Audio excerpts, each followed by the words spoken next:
যাকাত এটা দেয় মানুষে, তার নিয়তটাকে আল্লাহ পাক ভালো জানেন। কিন্তু কিছু লোক তেমন আছে যাকাতের নামে লুঙ্গি, আমাদের দেশে আছে, এখানে কি করে আমি জানি না, লুঙ্গি শাড়ি কিনে তারপরে বাড়িতে সব জমা করে এরপরে গরিবদের দাওয়াত দেয় এবং সকলকে দেখায় দেখায় এভাবে লুঙ্গি দিল শাড়ি দিল, লোকেরা দেখলো যে যাকাত দিল, খুব যাকাত দিয়েছে। যাকাত কোথায় কোথায় ব্যয় করবেন, কারে কারে দিবেন? আল্লাহ রাব্বুল আলামিন বলেন ইন্নামাস সাদাকাতু লিল ফুকারাই ওয়াল মাসাকিন ওয়াল আমিলিনা আলাইহা ওয়াল মুআল্লাফাতি কুলুবুহুম ওয়া ফির রিকাব والغارمين وفي سبيل الله وابن السبيل فريضة من الله والله عليم حكيم। সূরা তওবার মধ্যে আল্লাহ পাক যাকাত কোথায় কোথায় দিবেন খাতগুলি আল্লাহ বলে দিচ্ছেন। কোন আলহামদুলিল্লাহ। যেখানে সেখানে যাকাত দেওয়া যাবে না। যাকাতের জন্য খাত হচ্ছে 8টা। যাকাতের জন্য খাত কয়টা? 8টা। 8টি খাতে আপনার যাকাতের টাকা আপনি ব্যবহার করবেন, ব্যয় করবেন। প্রথম দিবেন ফকিরদেরকে। প্রথম দিবেন কাদেরকে? ফকির। ফকির কারা? ফকির হচ্ছে নিজের জীবন জীবিকায় অন্যের মুখাপেক্ষী, তারপরে শিশু, এতিম, বিধবা, জীবন চালানো খুবই কষ্টকর, অভাবগ্রস্ত লোক, এরা হচ্ছে ফকির। আর মিসকিন হচ্ছে যারা নিজেদের প্রয়োজন উপযোগী অর্থ উপার্জন করার সামর্থ্য নাই, আর মানুষের কাছে আত্মমর্যাদার কারণে হাত পাততেও পারে না। এক কথায় এক গরিব ভদ্রলোক। আল্লাহ কোরআন শরীফ বলেছেন যে এদের চেহারা দেখে বুঝো জ্বর পেটে খাবার নাই, অথবা সে অসুবিধায় আছে, চেহারা দেখে বুঝে তাকে সাহায্য করো। সে এমন শরীফ মানুষ আছে না আমাদের সমাজে, লোক এরকম আছে না? আছে কিনা? ঘরের মধ্যে 3 দিনও রান্না হয় নাই, কিন্তু দাড়ি টাড়ি সুন্দর করে আশ্রয়া জামাটা পরিপাটি করে গায়ে দিয়ে বেরোচ্ছে, কারোর কাছে হাত পাতে না, তার সরাপাতে তার ভদ্রতায় বাঁধে। ওনার সরাপতে বেঁধেছে, উনি চাবেন না কারো কাছে, কিন্তু উনাকে যিনি সৃষ্টি করেছেন সে আল্লাহ রাব্বুল আলামিন শোনায় দিচ্ছেন, বান্দারা আমার ওই গরিব ভদ্রলোককে খাবার দাও। ওরা হচ্ছে মিসকিন। এরপরে আমিলিন, 3 নম্বরে আমিলিন, অর্থাৎ যারা যাকাত সরকারিভাবে যাকাত যারা আদায় করে সেই আদায়কারীদেরকে এই যাকাতের টাকা দিয়ে তাদের সম্মানী দিতে বলা হয়েছে। ইসলামী গভর্নমেন্ট আসলে যাকাত তো আর আপনার খুশি মতো থাকবে না, যাকাত দিতে আপনি বাধ্য হবেন। যাকাত দিতে আপনি বাধ্য হবেন। যাকাত আদায় করবে গভর্নমেন্ট। কে আদায় করবে? গভর্নমেন্ট আদায় করবে, আর গভর্নমেন্ট ডিস্ট্রিবিউট করবে। ওয়াল মুআল্লাফাতিল কুলুব, মনতুষ্টির জন্য, যাদের মন জয় করতে হবে এই ধরনের লোকদেরকে। ওয়ার রিকাব, আর গলদেশের মুক্তিদানের জন্য। ওয়াল গারিমিন, আর ঋণগ্রস্ত ব্যক্তি, তাও আবার এমন পর্যায়ের যে ঋণ পরিশোধ করতে গেলে যদি তার এমন অবস্থা হয় যে তার কাছে যাকাত দেওয়ার মতো টাকা থাকে না, এরকমের অবস্থা যদি হয় তাহলে যাকাতের টাকা দিয়ে তার ঋণ পরিশোধ করে দেওয়া যেতে পারে। ফি সাবিলিল্লাহ। এরপরে হচ্ছে জিহাদের রাস্তায়। জিহাদের রাস্তা মানে জিহাদ যখন শুরু হবে সেই জিহাদের ময়দানে আপনি বন্দুক রাইফেল কিনে দেওয়ার সাহায্য করবেন সেটা নয়, কিন্তু শুধু এটাকে বোঝানো হয় নাই। ফি সাবিলিল্লাহ বলতে বোঝানো হয়েছে আল্লাহর রাস্তায় সংগ্রামরত সব ব্যাপারে আপনি সাহায্য করবেন, ইসলামী আন্দোলনের জন্য করবেন। যারা ইসলামের জন্য বইপত্র লেখে তাদের জন্য করবেন, যদি পয়সায় কুলাতে না পারে সেখানে সাহায্য করবেন।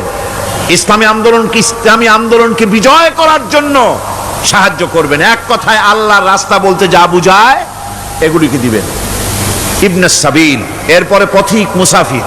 পথিক মুসাফির সে যদি বাড়িতে ধনী থাকে, ঢাকায় ধনী, কিন্তু চট্টগ্রামে এসে সর্বহারা হয়ে গেছে, টাকা পয়সা সব লুটপাট হয়ে গেছে, এখন বাড়ি ফেরার উপায় নাই, যাকাতের টাকা দিয়ে তাকে সাহায্য করা যেতে পারে।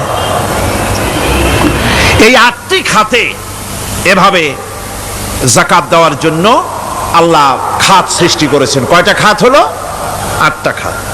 কোরআনে কারীমের 3টি আয়াতে যাকাতের কথা এভাবে বলা হয়েছে, ইয়া আইয়ুহাল্লাযীনা আমানু আনফিকু মিন তাইয়্যিবাতি মা কাসাবতুম ওয়া মিম্মা আখরাজনা লাকুম মিনাল আরদ। হে ইমানদার লোকেরা, তোমরা যেসব পবিত্র অর্থ সম্পদ উপার্জন করো সেগুলি, এবং আমি জমিন থেকে তোমাদের যে ফসল দান করি, ফসল উৎপাদন করে দেই, তার থেকে তোমরা আল্লাহর পথে খরচ করো। এগুলো 1 নম্বর আয়াত।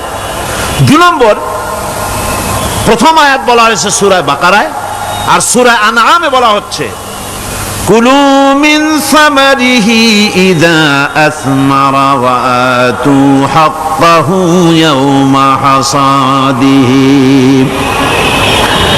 তার উৎপাদিত ফল ফসল তোমরা খাও, আর ফসলের একটি অংশ ফসল কাটার দিনেই আল্লাহর হকটা, আল্লাহর অধিকারটা আদায় করে দাও। যেদিন তোমরা ফসল কাটবে সেদিনই এই অধিকারটা আদায় করে দাও। এই যে একটা ফরজ, এই ফরজটা মুসলমানেরা বেমালুম ভুলে গিয়েছে। ফসলের যাকাত তারা দেয় না। ফসলের যাকাতকে বলা হয় ওশর। কি বলা হয়? ওশর। এই ওশর, এখন যদি আপনি গ্রামে গিয়া কোন শিক্ষিত লোককেও যদি জিজ্ঞেস করেন, ভাই ওশর কি চেনো? সে বলবে, ভাই ওশর এটা কি জাতীয় প্রাণী, সারপোকা না তেলাপোকা না আরশোলা, আমি তো এই নামটাম তেমন শুনি টুনি নাই, বুঝবি না ওশরটা কি জিনিস। অথচ নামাজ রোজার মতোই ফরজ ওশর আদায় করা। কবে আদায় করবেন? যেদিন আপনি ফসল কাটবেন সেই দিনই ওশর আদায় করে দিবেন। পরিমাণটা কি হবে?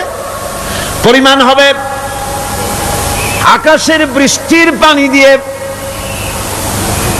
আকাশের বৃষ্টির পানি দিয়া যদি ফসল হয় তাহলে দিবেন 10 ভাগের 1 ভাগ। 10 মণ যদি ধান হয়, গম হয়, ডাল হয়, 1 মণ আল্লাহর অধিকার আদায় করে দিবেন। অধিকারটা কার? আল্লাহ কি করবে দিয়া? আল্লাহর অধিকার মানে গরিবের অধিকার, গরিবের হক। এই অধিকারটা আদায় করে দাও। 10 মণ হলে কয় মণ? কি হলে? যদি আকাশের বৃষ্টির পানিতে হয়।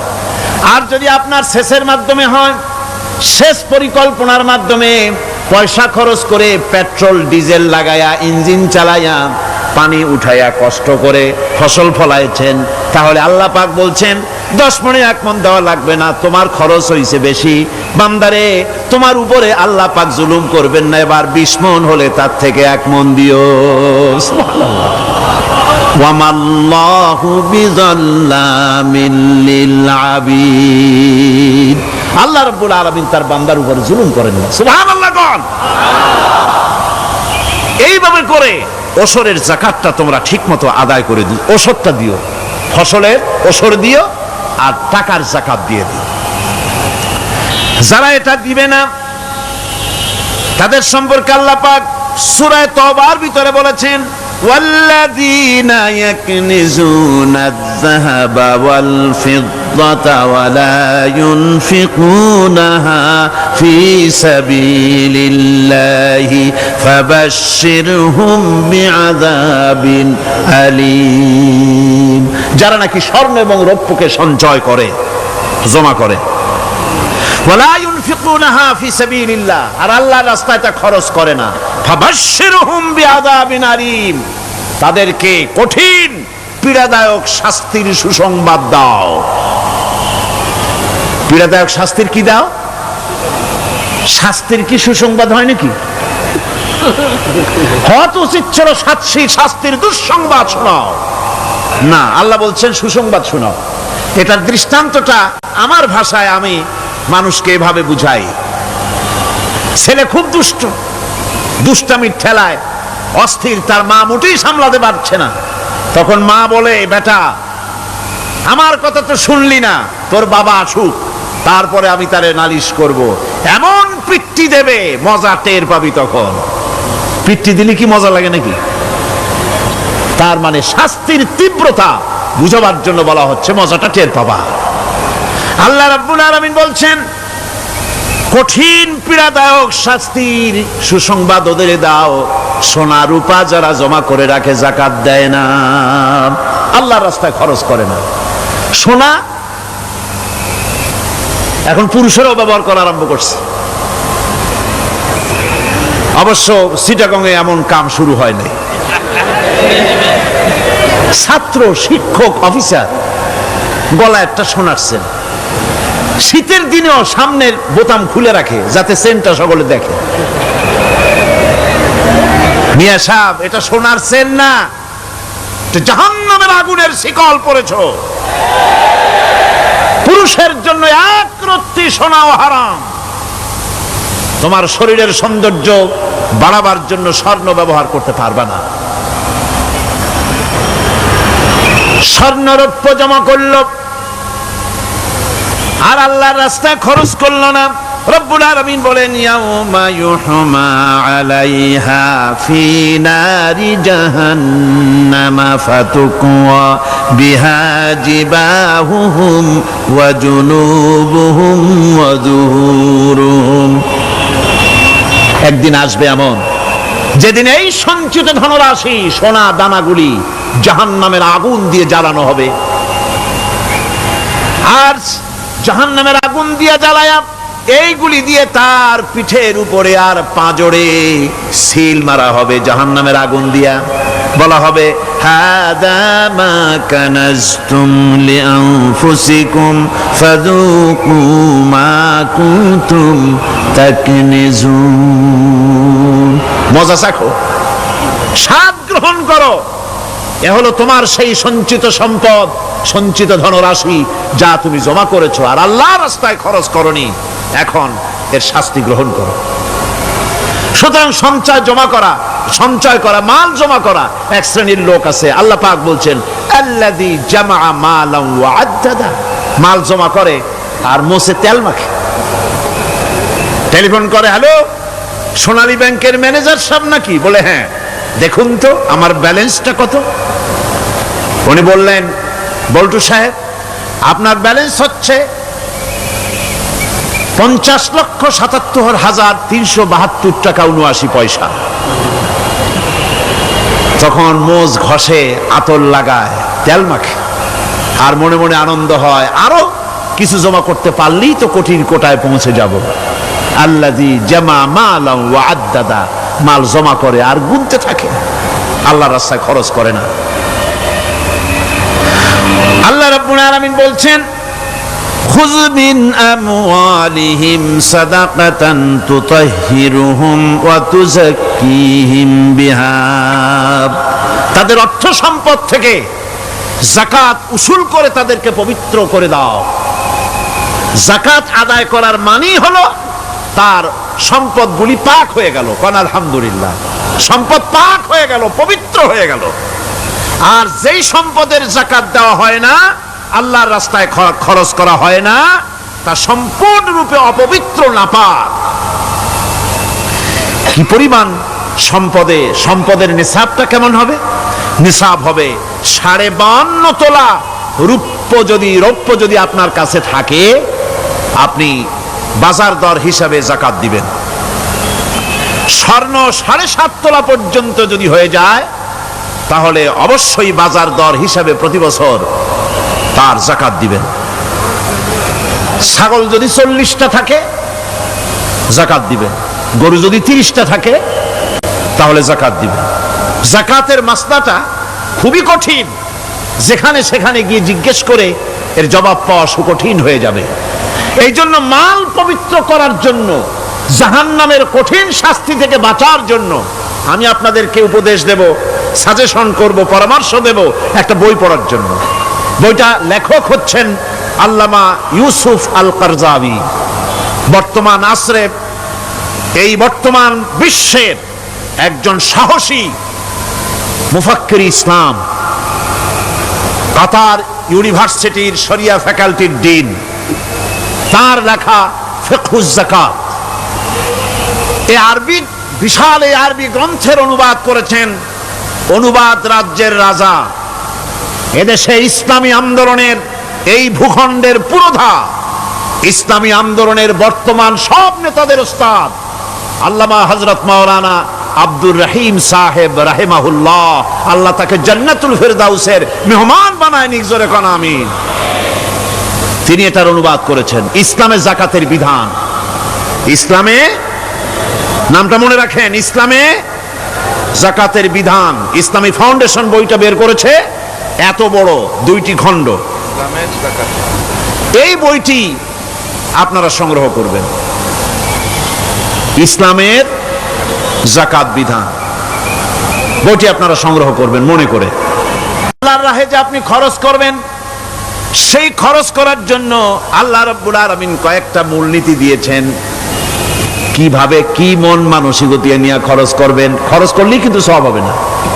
আতর মাখবেন, যদি চিন্তা করেন যে আতর মাখলাম, মাহফিলে যাব, মসজিদে যাব, লোকেরা টের পাবে যে বেটা আতর একখান মাখছে, খামো খাই আপনার আমও গেল, সালাও গেল, কোনো সওয়াব হইল না। আর যদি আতর মাখেন এই নিয়ত করে আতর মেখেছি, রাসূল পাক সাল্লাল্লাহু আলাইহি ওয়াসাল্লামের একটা সুন্নাত আমল করলাম, আল্লাহ রাব্বুল আলামিন অসংখ্য নেকি আমল নামায় লিখে দিবেন। নিয়তের উপরে দারমাদার করছে সবকিছু। এখন আপনি যে খরচ করবেন, সেই খরচটা কিভাবে করবেন, কি মন মানসিকতায় করলে পরে আল্লাহ খুশি হবেন, সেই কথাটি আল্লাহ পাক কোরআনে কারিমের মধ্যে বলছেন। আমি আপনাদের সামনে সেগুলি বলছি। দানটা হতে হবে কেবলমাত্র আল্লাহরে খুশি করার জন্য, মনে রাখেন। এটা হলো এক নম্বর। কি দানটা হতে হবে কারে খুশি, জোরে কোন। আল্লাহ পাক বলছেন, ওয়ামা তুনফিকুনা ইল্লা ইবতিগা ওয়াজহিল্লাহ, তোমরা যা কিছু খরচ করো তাতে আল্লাহর সন্তুষ্টি লাভ করা ছাড়া মনের মধ্যে অন্য কিছু যেন লক্ষ্য না থাকে। শুধুমাত্র আল্লাহর সন্তুষ্টি মনের মধ্যে তোমরা রাখবে। আর কাউকে কোন জিনিস দিয়ে তার কাছে অনুগ্রহ প্রকাশ করতে পারবে না। আমি তোমার এই উপকার করছিলাম, তুমি নেমক হারামের মতো আজ কথা বলো, এরকম বলে না। কাউকে কিছু দিয়ে অনুগ্রহ প্রকাশ করবে না, তার মনে ব্যথা দিবা না। الذين ينفقون أموالهم في سبيل الله ثم لا يتبعون ما أنفقوا منا ولا أذى, যারা আল্লাহর পথে খরচ করে এবং খরচ করার পর নিজের অনুগ্রহ প্রকাশ করে না এবং কাউকেও মনোকষ্ট দেয় না, টাকা দিয়া খোটা দিল না, মনেও কষ্ট দিল না, তাদের জন্য পুরস্কারটা কি শুনুন। আল্লাহ পাক বলেন পুরস্কার হচ্ছে লাহুম আজরুহুম ইনদা রাব্বিহিম ওয়ালা খাউফুন আলাইহিম ওয়ালা হুম ইয়াহজানুন, ওদের জন্য তার পরওয়ারদিগারের কাছে রয়েছে বিরাট পুরস্কার, আজরে আজিম। এদের জন্য কোনো ভয় নাই, কোনো চিন্তাও নাই, কিয়ামতে ডাইরেক্ট জান্নাতে চলে যাবে। সুবহানাল্লাহ। দানের এত ফজিলত যা ভাই আমি বলে শেষ করতে পারবো না, এত ফজিলত আল্লাহ দানের মধ্যে রেখেছেন। ত্যাগেই তো শান্তি, ভোগে শান্তি নাই, মজা কিসে, জোরে কন্যা মজা কিসে, ত্যাগের ভিতরেই মজা। এরপরে আল্লাহ পাক বলছেন আল্লাহর পথে 3 নম্বরে হতেছে আল্লাহর পথে যা খরচ করবা বেছে বেছে ভালো জিনিসটা দিও, বাইসা বাইসা ছেঁড়া জামাটা দিও না। পকেটে হাত দিয়া দান করবে, পকেটে হাত দিয়া হাত আর বাইর করে না। কারণ কি, খুঁজে দেখে যে 10 পাই না 4 আনা, কম পয়সাটা দেবে, ভালোটা দেবে না। টাকা বের করে ওর মধ্যে ময়লা পচা গন্ধ লাগে, ওইটা দান করবে, আর টাটকা টাকাটা পকেটে রেখে দেবে। এই স্বভাব আমাদের আছে কিনা, আছে কিনা? আরে বাবা, টাকা কি আপনি পকেটে রাখতে পারবেন? ওটা দেওয়া লাগবে না, এরে দেন তারে দেন, কাউকে কিন্তু দেবেনি। আমাদের এই বদভ্যাস আল্লাহ আমাদেরকে মাফ করুন, কোন আমিন বলেন। আমিন। দান করার সময় বেছে বেছে খারাপটা দিও না, ছেঁড়া কাপড়টা দিও না, অখাদ্য কুখাদ্য দান করো না। বিয়ার মজলিস, বিবাহে অনেক লোক দাওয়াত দিয়েছে, বেশি করে রান্না করছে, কম যদি হয়ে যায় বড় মিয়ার ইজ্জত নষ্ট হয়ে যাবে। মেহমান কম আসলো, এখন এই খাবারগুলি না পারিয়া তারপরে গরিবদের দেয়, না পেরে যখন খাবার কেউ নাই তখন গরিবদের দেয়, গরিবদের উদ্দেশ্য করে কিন্তু বানানো হয় নাই। এটা হলো একজনের রুটি খাচ্ছিল, এক কৃপণ বখিল রুটি খেতে বসেছে, সিল একটা আসে আর রুটিতে সু মারল, সু মেরে রুটিটা নিয়ে গেছে। বেচারা পিছনে পিছনে দৌড় আরম্ভ করছে গালি দিতে দিতে, মরার সিল আর তুই জায়গা পাইলি না। চিলের পিছনে দৌড়াতে দৌড়াতে নদীর পারে চলে আসছে। সিলও দেখে যে আল্লাহ, এমন এক বেকায়দার লোকের রুটি নিলাম, কোনো গাছেও বসতে পারি না তার ঢিলার জ্বালায়। শেষ পর্যন্ত পাশে ছিল নদী, নদীর উপর দিয়া চিল উড়ে ওপার যাওয়া আরম্ভ করছে। বখিল বেচারা দাঁড়াই থাকে, দিলাম ফি সাবিলিল্লাহ, আল্লাহর রাস্তায় দিলাম। এর তো কোনো মানে নাই। নিজে খেতে না পারে বাসি অখাদ্য কুখাদ্য এগুলি দিতে আল্লাহ পাক নিষেধ করেছেন। দিবা বাইসে বাইসে ভালো জিনিসটা, যেটা তোমার কাছে প্রিয় ওইটা দিও। তুমি যদি খারাপটা দাও তাহলে আল্লাহ তোমার দেবেন ওই মানের। কিয়ামত আছে না, কিয়ামত ওই মানের পাবা। আল্লাহ পাক বলছেন, ইয়া আইয়ুহাল্লাযীনা আমানু আনফিকু মিন তাইয়্যিবাতি মা কাসাবতুম ওয়া মিম্মা আখরাজনা লাকুম মিনাল আরদ। তোমরা যে উপার্জন করেছো, সেই উপার্জনে তোমাদের জন্য যা উপার্জন করেছো তাই, আর মাটি থেকে আমি যা তোমাদের জন্য দিয়েছি তার থেকে ভালো জিনিস, ভালো ভালো জিনিস আমার রাস্তায় খরচ করো। এটা কার অর্ডার? আল্লাহর অর্ডার। আর খরচ করার জন্য ওয়ালা তায়াম্মামুল খাবিসা মিনহু তুনফিকুন, খরচ করার জন্য বাইসা বাইসা খারাপ জিনিসগুলি খুঁজে বেড়াইও না, ভালো জিনিসগুলি আমার রাস্তায় খরচ করো। আর যতদূর সম্ভব গোপনে দিও, যতদূর সম্ভব দান গোপনে করি। মানুষকে শুনায়ও না অমুক জায়গায় দিলাম, বা মানুষের দেখায় দেখায় দিও না। কোন কোন শহর আছে কোরবানির সময় বিরাট গরু কেনা হয়, সেই গরুর গলায় মালা দিয়া তারপরে শহরের রাস্তায় রাস্তায় ঘুরানো হয়, অমুক মিয়া সাহেব এই গরুটা কোরবানি করবে। এরকম চিটাগংয়ে হয় না, অন্য অন্য জেলায় হয়। জি, এখানেই বেশি তাই? আশ্চর্য কথা। তাহলে তো উচিত, এরকম যদি উদ্দেশ্য হয় তাহলে বড় মিয়া গরুর সাথে একসাথেই হাঁটা উচিত, লোকেরা বুঝুক কোন বড় মিয়া আর কোন বড় গরু। আপনি এটা করলেন কি জন্যে? এই কাজটা তো নিন্দনীয় কাজ। আর প্রতিযোগিতামূলক কোরবানি করা, প্রতিযোগিতামূলক 35,000 টাকার গরু কোরবানি করা হলো, মানে নাই। মানুষকে শুনাইয়া, মানুষকে দেখাইয়া যদি করা হয় কোনো ফল পাওয়া যাবে না। আমার বন্ধুগণ, আল্লাহ রাব্বুল আলামিন বলছেন, মানুষকে দেখাবার জন্য দান সদকা করো না।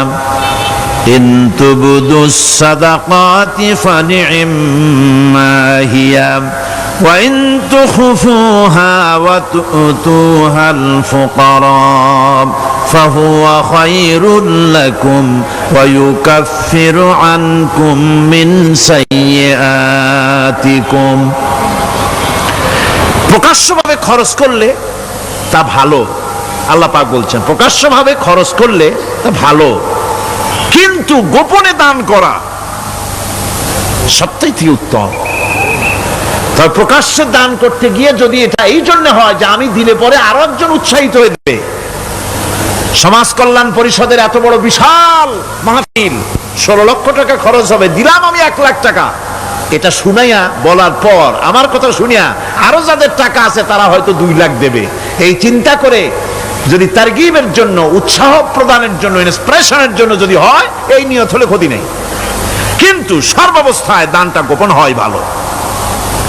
আল্লাহ পাক বলেন, গোপনে যদি তুমি দান করো তাহলে আমি রব্বুল আলামিন ওই গোপন দানের বিনিময় তোমার সমস্ত গোপনীয় গুনাহগুলি আমি রব্বুল আলামিন মাফ করে দেব, তোমার গোপন গুনাহগুলি মাফ করে দেব। 5 নম্বরে হচ্ছে নির্বোধ আর অজ্ঞ লোকদেরকে প্রয়োজনের অতিরিক্ত টাকা দিবা না। দেখেন ইসলামের কি সুন্দর বিধান। বোকা, নির্বোধ, অজ্ঞ আছে না সমাজে? তুমি মহব্বতে, আল্লাহর মহব্বতে ওর লাগে 500 টাকা দিয়ে দিলা 5000 টাকা, এ তো সর্বনাশ করে ফেলাবে, সে তো খারাপ জায়গায় তা ব্যয় করবে। এই জন্য অজ্ঞ লোকদেরকে, নির্বোধ লোকদেরকে প্রয়োজনের অতিরিক্ত দিতে আল্লাহ নিষেধ করেছেন। তবে আল্লাহর ইচ্ছা হচ্ছে এই যে যত বড় পাপী হোক আর যত বড় খোদাদ্রোহী হোক না কেন, প্রত্যেকের খাওয়া, পড়া, শিক্ষা, চিকিৎসা গ্যারান্টি দিতে হবে। সুবহানাল্লাহ। কোন এর নাম তো আল্লাহ, এর নাম কি? আল্লাহ পাক, যার ভেতরে কোনো কার্পণ্যতা নাই। আল্লাহরে মানলেও আল্লাহ খাইতে দেন, না মানলেও দেন, সকলকেই দেন সমভাবে।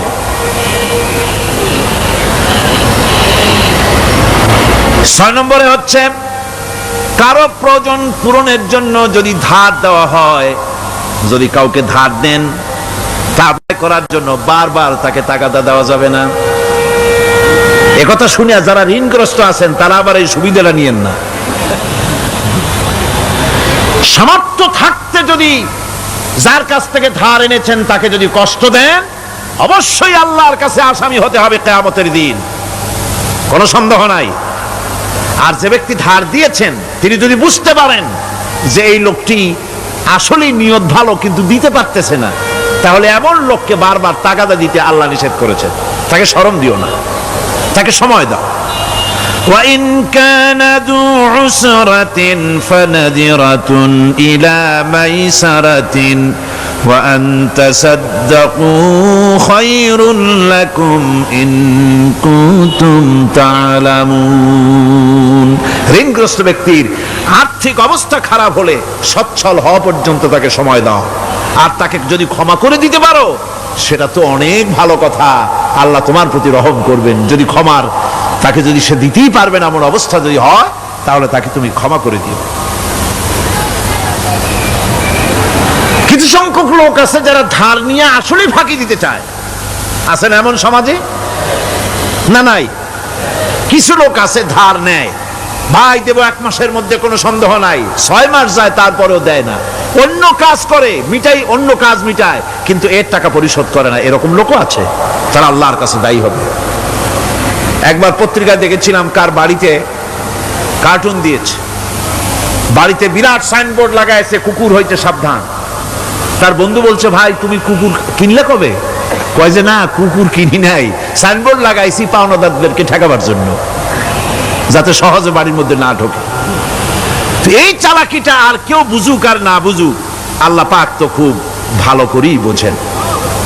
7 নম্বরের কথা হলো দান করার ব্যাপারে, যে আপনি দান করতে করতে যা আছে সব ফতুর করে ফেলাবেন, এটা কিন্তু ইসলাম চায় না। আপনার সন্তান সন্ততিকে বঞ্চিত করে, স্ত্রী পুত্রকে বঞ্চিত করে সমানে দান করবেন, ঘরে না খায়া থাকবেন, এই অবস্থা যেন না হয়। খরচ করবেন কি? আল্লাহ পাক বলছেন, وَيَسْأَلُونَكَ مَاذَا يُنْفِقُونَ قُلِ الْعَفْوَ। নবী আপনাকে প্রশ্ন করা হয় কি খরচ করব? আপনি বলুন প্রয়োজনের অতিরিক্ত জিনিস যেটা আছে সেটাই আল্লাহর জন্য খরচ করে দাও। তোমার প্রয়োজন যখন মিটে গেছে, ব্যাংকের মধ্যে অসংখ্য টাকা জমা রাখা খালি গুনতেছে বসে বসে, তা না করে অভাবগ্রস্ত মানুষদের প্রয়োজন মিটাও। খরচ করার ভিতরে আর খরচ না করার ভিতরে ভারসাম্য রক্ষা করতে হবে। ولا تجعل يدك مغلولة إلى عنقك ولا تبسطها كل البسط فتقعد ملوما محسورا। তোমাদের দানের হাত গুটায় একেবারে গলার সাথে বেঁধে রেখো না, আবার এমন বেশি ছেড়েও দিও না, কারণ এর ফলে তোমাকে অনুতপ্ত হওয়া লাগতে পারে, কার্পণ্যতাও না হয় আর দ্বিতীয় জমের মতো দিয়ে আর সব ফতুরু না হয়ে যাও। দুটোর মধ্যে ব্যালেন্স হতে হবে। আর 8 নম্বরের কথা হচ্ছে এই যে এই দানের উপযুক্ত কারা। আপনি তো যাকাত দিবেন কাদের, সে কথা আল্লাহ বলে দিয়েছেন, আগে বলা হয়েছে না? কয়টা খাতে দিবেন? মাশাআল্লাহ, মনে আছে আপনাদের। আর এমনি সাধারণ দান সাদকা কাদেরকে দিবেন, উপযুক্ত পাত্র কারা, তার একটা লিস্ট আল্লাহ দিচ্ছেন। وبالوالدين إحسانا وبذي القربى واليتامى والمساكين والجار ذي القربى নিজের পিতামাতা, নিকট আত্মীয়, ইয়াতীম, মিসকিন এবং আত্মীয় প্রতিবেশী তাদেরকে দিবে। আমি কিন্তু এখন যাকাতের কথা বলছি না, মা বাপকে যাকাত দেওয়া যাবে না। এটা হচ্ছে দান, সহযোগিতা করা, ইহসান করা।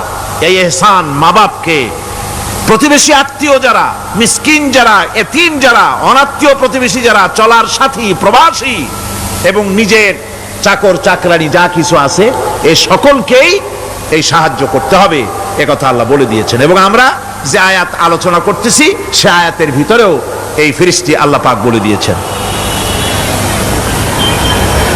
আল্লাহর রাস্তায় যারা দান করবে তাদের সম্পর্কে আল্লাহ বলছেন এখন, مثل الذين ينفقون أموالهم في سبيل الله كمثل حبة আল্লাহর রাস্তায় খরচ করা এর দৃষ্টান্ত হলো একটা দানার মতো, যেই দানাটা থেকে 7টা ডাল বেরিয়ে গেল। ফি কুল্লি সুমবালাতিন মিআতু হাব্বা, একটা দানা থেকে 7টা ডাল বেরোলো, এক একটা ডালে 100 করে দানা হলো, সব মিলাইয়া 700 দানা হয়ে গেল। والله يضاعف لمن يشاء والله واسع عليم। আল্লাহ পাক বলেন এই পৃথিবীতে একটা দানায় 700 দানা যে আল্লাহ রাব্বুল আলামিন তোমার হাতে ধরায় দিলেন, সে আল্লাহ পাকের ব্যাংকে যদি টাকা জমা রাখো, আল্লাহর রাস্তায় যদি খরচ করো, 700 গুণ বাড়াইয়া আল্লাহ তোমার হাতে ধরাইয়া দিবেন। আল্লাহু ইউদাইফু লিমান ইয়াশা, আর আল্লাহ ইচ্ছে করলে এর থেকেও বেশি তোমাকে দান করবেন। সুবহানাল্লাহ কোন জোরে। আর এই দান করতে হবে মরার আগে। কোন সময় দেবেন কোন? আমার দেশে বহু মুসলমান আছে যারা বলে, হুজুর আসি আপনাদের পিছনে, যা বলেন আসি, জীবন দিয়া দেব। এরা খুব চালাক, জীবন দিতে চায়, মাল দিতে চায় না। আল্লাহ তো আগে জীবন চায় নাই, আল্লাহ আগে কি চেয়েছেন? কন্যা আল্লাহ আগে কি চেয়েছেন? আল্লাহ চেয়েছেন মাল। وَتُجَاهِدُونَ فِي سَبِيلِ اللَّهِ بِأَمْوَالِكُمْ وَأَنفُسِكُمْ। আল্লাহ পাক বলেন জিহাদ করো আমার রাস্তায় মাল দিয়ে আর জান দিয়ে। মাল দাও আগে, মাল না দিয়া যদি আগে মরে যাও, মালটা তো থেকেই গেল। সুতরাং মাল আগে আমার রাস্তায় দাও। দেবা কখন? মরার আগে দাও। وَأَنفِقُوا مِمَّا رَزَقْنَاكُم مِّن قَبْلِ أَن يَأْتِيَ أَحَدَكُمُ الْمَوْتُ। আমার রাস্তায় খরচ করো মৃত্যু আসার আগে। فيقول رب لولا أخرتني إلى أجل قريب। যদি মরার আগে না দাও, মৃত্যুর সময়, মৃত্যু যখন এসে গেল সেই সময় যদি বলো, অনুশোচনা যদি করো, আহারে যদি আমি সময় পাইতাম, একটুখানি যদি সময় দিতে আল্লাহ, একটু সময় আমারে যদি দাও, ফাসাদ্দাকা ওয়া আকুম মিনাস সালিহিন, দান সদকা করব, সব আল্লাহর রাস্তায় দিয়ে দেব, আর আমি সালেহ বান্দাদের মধ্যে শামিল হয়ে যাব। আল্লাহ একটু সময় আমারে দাও। আল্লাহ পাক বলছেন, ওয়ালা ইউআখিরাল্লাহু নাফসান ইযা জাআ আজালুহা আল্লাহু খাবীরুম বিমা তা'মালুন। মৃত্যুর নির্ধারিত সময় আসলে 1 সেকেন্ড আগে পাশে করা হবে না। সুতরাং মৃত্যুর আগে খরচ করো। আপনি মনে করবেন যে আপনি মরে গেলে পরে আপনার ছেলে মেয়ে আপনার জন্য করবে, খরচ করবে। হ্যাঁ করবে ঠিক, মরার পরে কুলখানির পরে 40, তারপরে শেষ, এরপর আর করবে। আপনার ছেলে মেয়ে আপনার জন্য করবে তার প্রমাণ তো আপনি নিজে। আপনি আপনার ছেলের মেয়ের জন্য কি করে, আপনার মা বাবার জন্য কি করছেন? আপনার মা বাবার জন্য যদি আপনি কিছু না করে থাকেন, আপনার ছেলে মেয়ে আপনার জন্য করবে না। সুতরাং নিজের কাজ নিজে করেন। আপনার পিঠ যদি চুলকায়, আর নাতিরে যদি বলেন নাতি পিঠটা চুলকায় দাও, সে যে জায়গা চুলকাবে আপনি করবেন উত্তর দিকে, সে উত্তর দিকে আর দক্ষিণ দিকে, উপরে নিচে পিঠে পাশার কাছে, যে জায়গায় আঙ্গুল দেবে আপনি করবেন ওখানে না, আবার আরেকটু উপরে দাও, আরেকটু পাশে দাও, জায়গা মতো পড়বেই না। আর কষ্ট করে নিজের হাতটা যদি পৌঁছাইতে পারেন জায়গা মতো পড়ে, একবার চুলকানি মারলেই চুলকানি শেষ, ঠিক কিনা? সুতরাং আপনি অন্যের উপরে ভরসা না করে নিজের খরচ নিজেই করে যান, নিজের কাজ নিজে করে যান, আল্লাহর রাস্তায় খরচ করে যান, বেশি পরিমাণে খরচ করেন, যত খরচ করবেন আল্লাহ রাব্বুল আলামিন রাজি হয়ে যাবে। কোন সুবহানাল্লাহ। ভিত্তিক অর্থ ব্যবস্থা কায়েম করে, আর অনৈসলামিক সরকার সুদ ভিত্তিক অর্থ ব্যবস্থা কায়েম করে। যাকাত আর সুদের মধ্যে পার্থক্য কি? যাকাত হচ্ছে, এক কথায় বুঝাই, ব্যাখ্যা দেব না, এক কথায় বুঝাবো। যাকাত হচ্ছে ধনীদের কাছ থেকে নেও, গরিবদেরকে দাও। আবার শুনুন, যাকাত হচ্ছে ধনীদের কাছ থেকে নাও, গরিবদেরকে দাও। আর সুদ হচ্ছে গরিবদের কাছ থেকে নাও, ধনীদেরকে দাও। টাকায় টাকা টানে, একজনে শুনছিল টাকায় টাকা টানে, সে মনে করলো কেমনে টাকায় টাকা টানে। তারপরে সে এক ব্যাংকের সামনে গিয়ে অনেক টাকার মধ্যে নিজের একটা টাকা ছুঁড়ে মেরেছে। ঘন্টা 2 দাঁড়ায় আছে, দেখে যে তার টাকা আসে না। তখন ব্যাংকের দারোয়ান এসে পিছন থেকে গলাটা ঠেসে ধরছে, বেটা তুমি চোর নাকি, না হাইজাকার, না মাস্তান, না সাদাবাজ? কয় যে না, আমি এর কোনোটাই না। তাহলে এই পজিশন নিয়ে দেখতেছো কি? কয় যে আমি শুনছিলাম টাকায় টাকা টানে, সেজন্য আমার পকেটে একটা টাকা ছিল, ওই যে কেশিয়ার টাকাগুলি গুনতেছে ওইখানে মারলাম, দেখিনি টাকা, আমার টাকায় কিছু টাকা টাইনে আনে। এতক্ষণ দাঁড়ানো, আমার টাকা তো টানলই না, আমার যে একটা টাকা তাও আসে না। দারোয়ান বলছে, বেটা তুমি ঠিকই শুনেছো, টাকায় টাকা ঠিকই টানে, ওই অনেকগুলা টাকা তোমার একটা টাকারে এমন ভাবে টাইনিয়া ধরছে, বাইরে আবার উপায় নাই। সুদভিত্তিক অর্থ ব্যবস্থায় গরিবরা এভাবে শোষিত হয়। শোষিত হয় কারা? গরিবরা। সিনেমা কারা বানায়? ধনীরা। শোষিত হয় কারা? গরিবরা। লক্ষ্য করেন, তাকান, আল্লাহর কথা কত বাস্তব। ধনীরা সিনেমা বানায়, শোষিত হচ্ছে গরিবেরা। রিক্সা চালায়, ঠেলা গাড়ি চালায়, মাথার ঘাম পায়ে ফেলেছে, পরিশ্রান্ত হয়েছে, বিকাল বেলায় সেই টাকা নিয়ে যাচ্ছে বাজার করতে। সিনেমা হলের সামনে যায় দেখে সর্বনাশ, যুবক একটা যুবতীর জড়ায় ধরছে 2 হাত দিয়া, নিচে লেখা কি যে প্রেম আর কত যে জ্বালা। বেচারা গরিব মানুষ মাথা গরম হয়ে গেছে এটা দেখিয়া, যে বাইরে যদি এত জ্বালা, ভিতরে না জানি কত মজা। যে টাকা দিয়ে চাউল কিনতো, সেই টাকা দিয়া টিকিট কিনে সিনেমায় ঢুকলো। এর মাথা ঘামানো পয়সাগুলি পাইলো কে? বড় লোকই পেল। বড় লোকেরা ব্যাংকে টাকা রাখে, গরিব মানুষেরা ব্যাংক থেকে টাকা লোন নেয়। কৃষি লোন নিল, গরু কিনলো, বীজ কিনলো, সার কিনলো।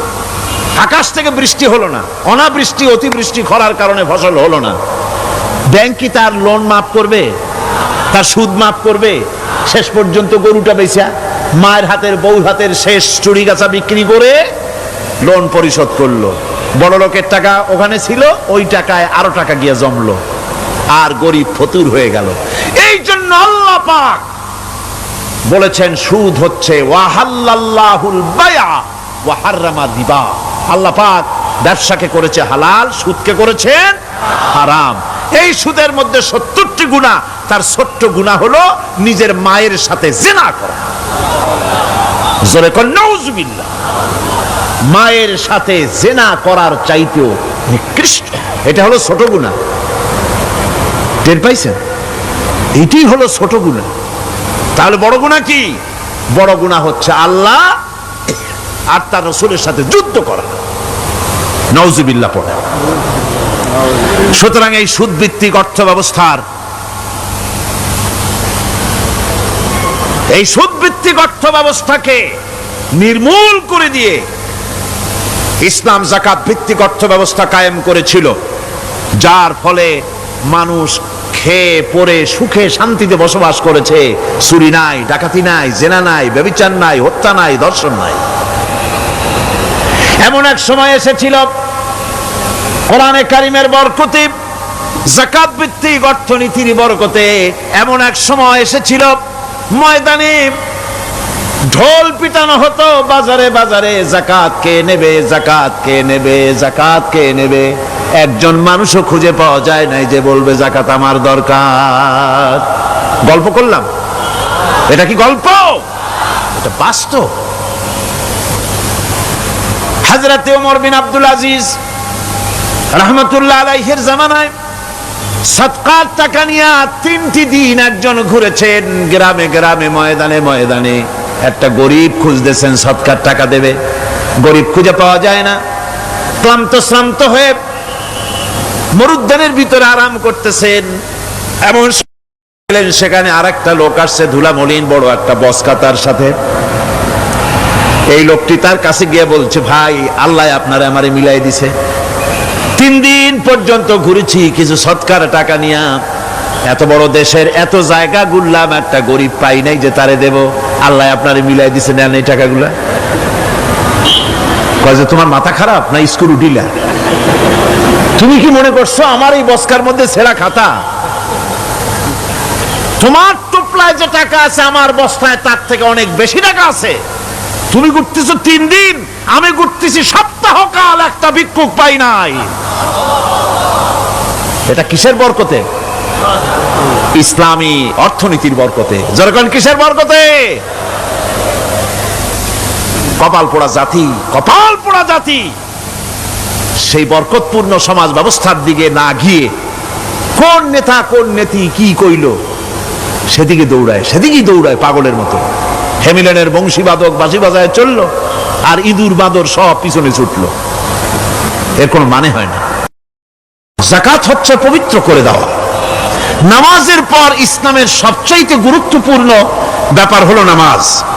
নামাজের পরই গুরুত্বপূর্ণ ব্যাপার হচ্ছে যাকাত।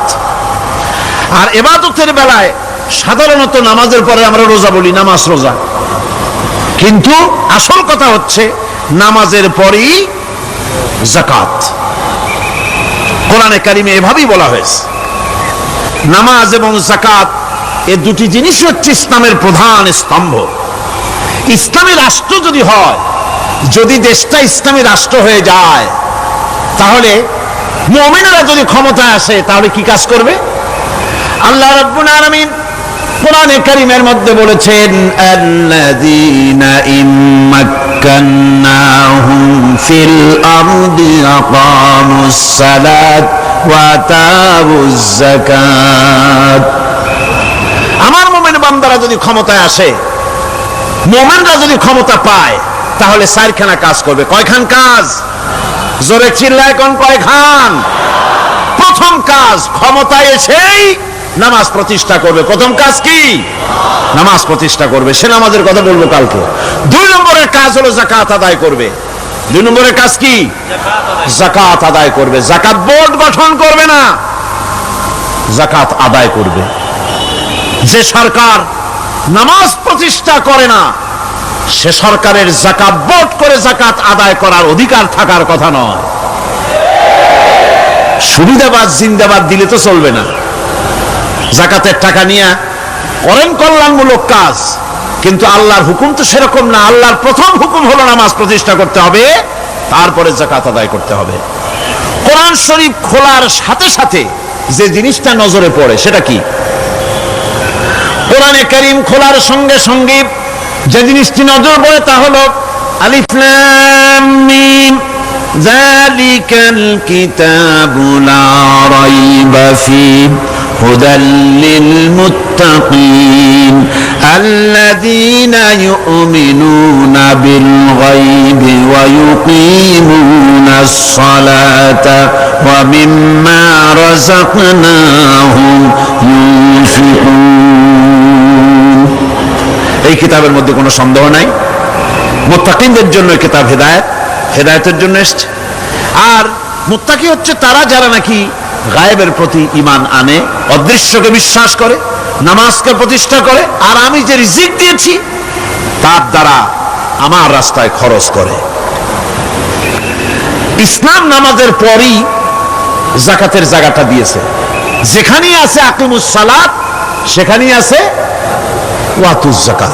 দেখছেন কি ধরনের একটা মিল, যেখানেই নামাজ প্রতিষ্ঠা করো সেখানে যাকাত আদায় করো। তার মানে হলো নামাজ সঠিকভাবে প্রতিষ্ঠা হতেই পারে না যাকাত ভিত্তিক অর্থ ব্যবস্থা পরিচালিত হওয়া ছাড়া। কারণ একটি গরিব মানুষ, পেটে খাবার নাই, সে নামাজ পড়তে যখন দাঁড়িয়েছে তার নিজের পেটে খাবার নাই, তার বাচ্চা অসুখে তড়পাচ্ছে, তার ছেলের পরীক্ষার ফি নাই, ফি দেওয়ার মতো পয়সা নাই, তার স্ত্রীর পরনে কাপড় নাই, নামাজ পড়তে দাঁড়িয়েছে, স্বাভাবিকভাবেই নিজের ক্ষুধার যন্ত্রণা, বিবি বাল বাচ্চার কষ্টের কথা এগুলি তার মনের মধ্যে তোলপাড় করে উঠবে। এ কথা আল্লাহর চাইতে আর কে ভালো বুঝবে? সেই জন্য আল্লাহ পাক বলেছেন আকিমুস সালাত ওয়া আতুজ যাকাত, নামাজ প্রতিষ্ঠা করো, যাকাত আদায় করো। নামাজ আর যাকাতকে পাশাপাশি রাখা হয়েছে। আর এই নামাজ আর যাকাত দুনিয়ার সমস্ত নবীদের উপর আল্লাহ ফরজ করেছিলেন। কোন সুবহানাল্লাহ। এ শুধু আপনার আমার নবীর উপরে না, দুনিয়ার সব নবীদের উপরে নামাজ আর যাকাত কি ছিল? ফরজ। হযরত ইব্রাহিম আলাইহিস সালাম এবং তার বংশের নবীদের কথা উল্লেখ করার পর আল্লাহ রাব্বুল আলামিন বলছেন ওয়াজআলনাহুম আইম্মাতান ইয়াহদুনা বিআমরিনা وأوحينا إليهم فعل الخيرات وإقام الصلاة وإيتاء الزكاة وكانوا لنا عابدين وجعلناهم أئمة আমি সমস্ত নবীদেরকে নেতা বানাইছি। সমস্ত নবীরা কি? আর এক শ্রেণীর, কি বলবো আমি, আমার কাছে ভাষা আসতেছে না, এক শ্রেণীর ভদ্রলোক বলি, ওনারা বলেন নবীদের নেতা কওয়া যাবে না। আশ্চর্য কথা, এই আয়াতের অর্থ তারা কি করবেন? ওয়াজআলনাহুম আইম্মাতান, নবীদের কথা বলা হচ্ছে আমি সমস্ত নবীদেরকে নেতা বানিয়েছি, তাদেরকে আমি নির্দেশ করেছি ভালো কাজের, তারা কল্যাণমূলক কাজ করবে এটা নির্দেশ করেছি, নেতা বানিয়েছি। আর তাদেরকে বলেছি কল্যাণমূলক কাজ করার জন্য, নামাজকে প্রতিষ্ঠা করার জন্য, যাকাতকে আদায় করার জন্য। আর তারা সবাই ছিল আমার অনুগত, বাধ্যগত। নবীরা সব হলেন নেতা। নবীরা কি?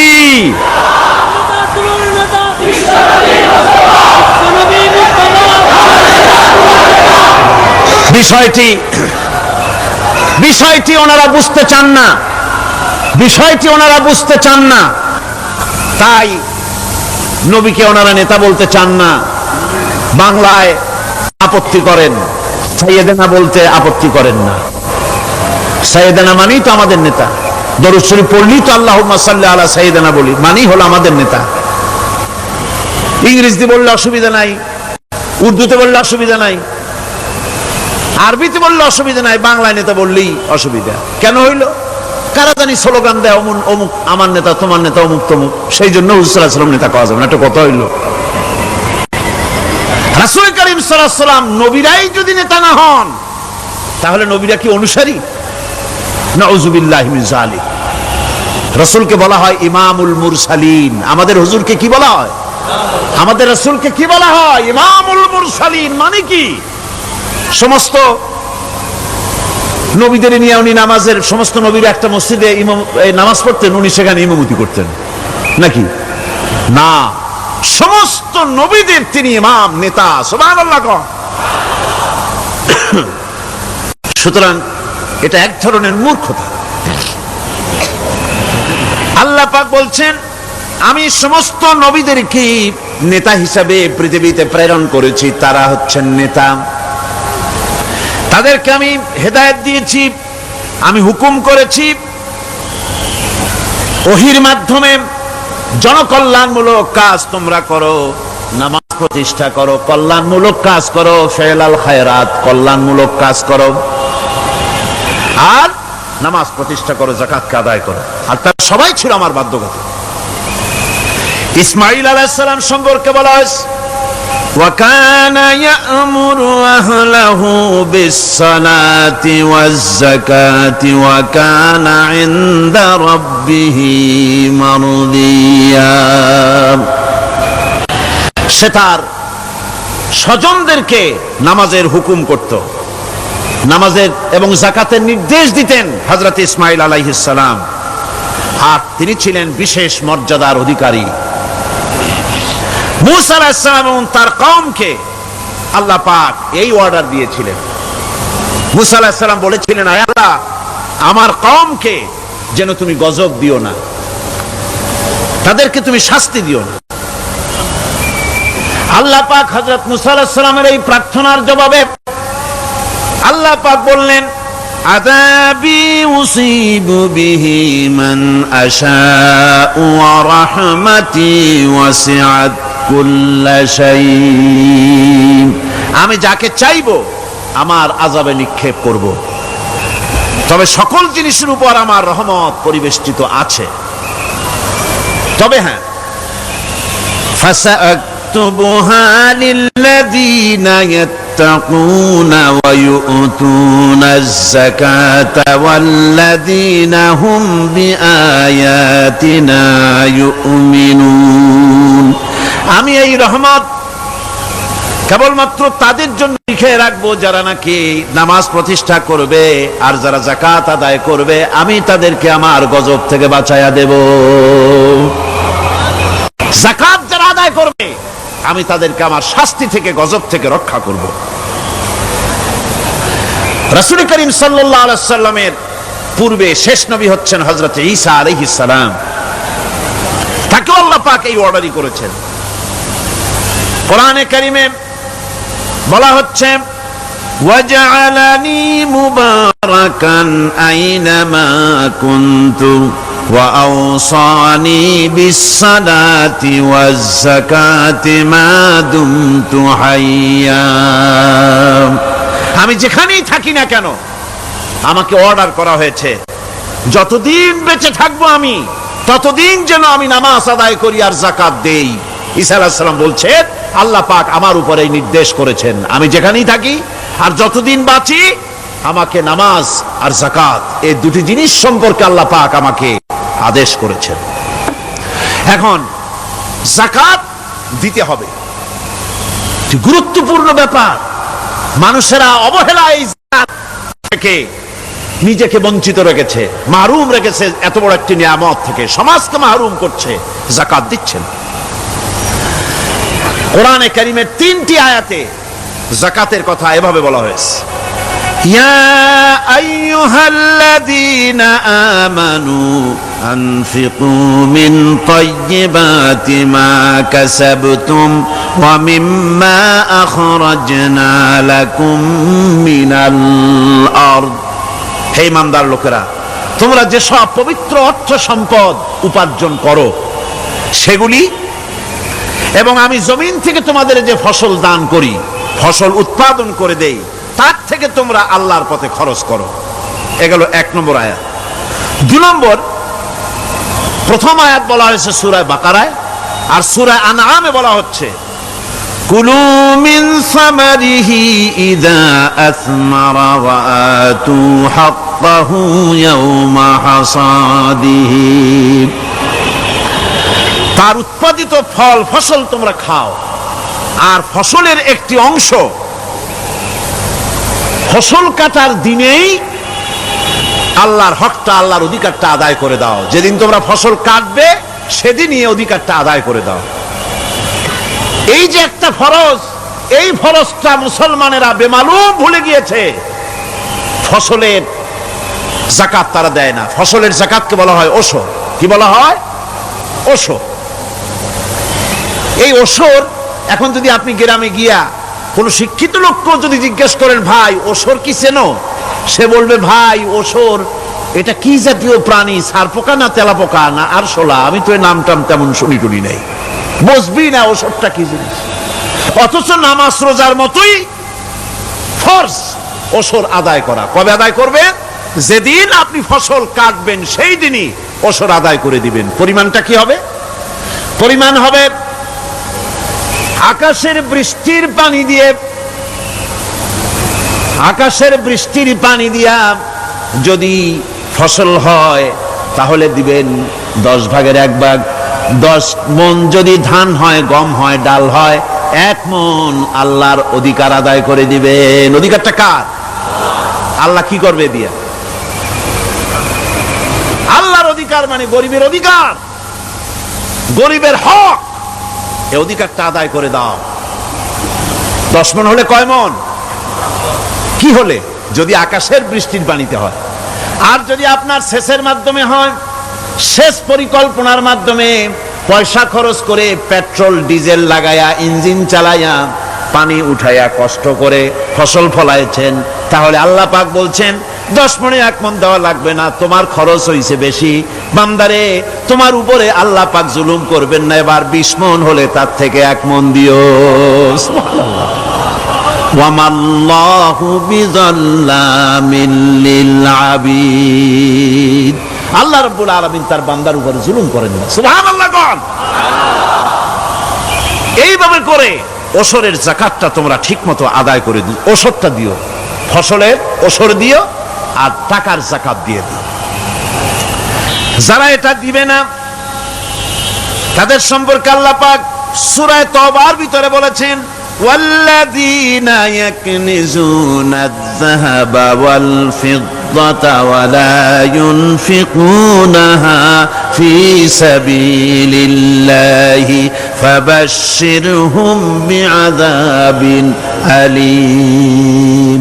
যারা নাকি স্বর্ণ এবং রৌপ্যকে সঞ্চয় করে, জমা করে, ওয়ালা ইউনফিকুনাহা ফি সাবিলিল্লাহ, আর আল্লাহর রাস্তায় তা খরচ করে না, ফাবাশশিরহুম বিআযাবিন আলীম, তাদেরকে কঠিন পীড়াদায়ক শাস্তির সুসংবাদ দাও।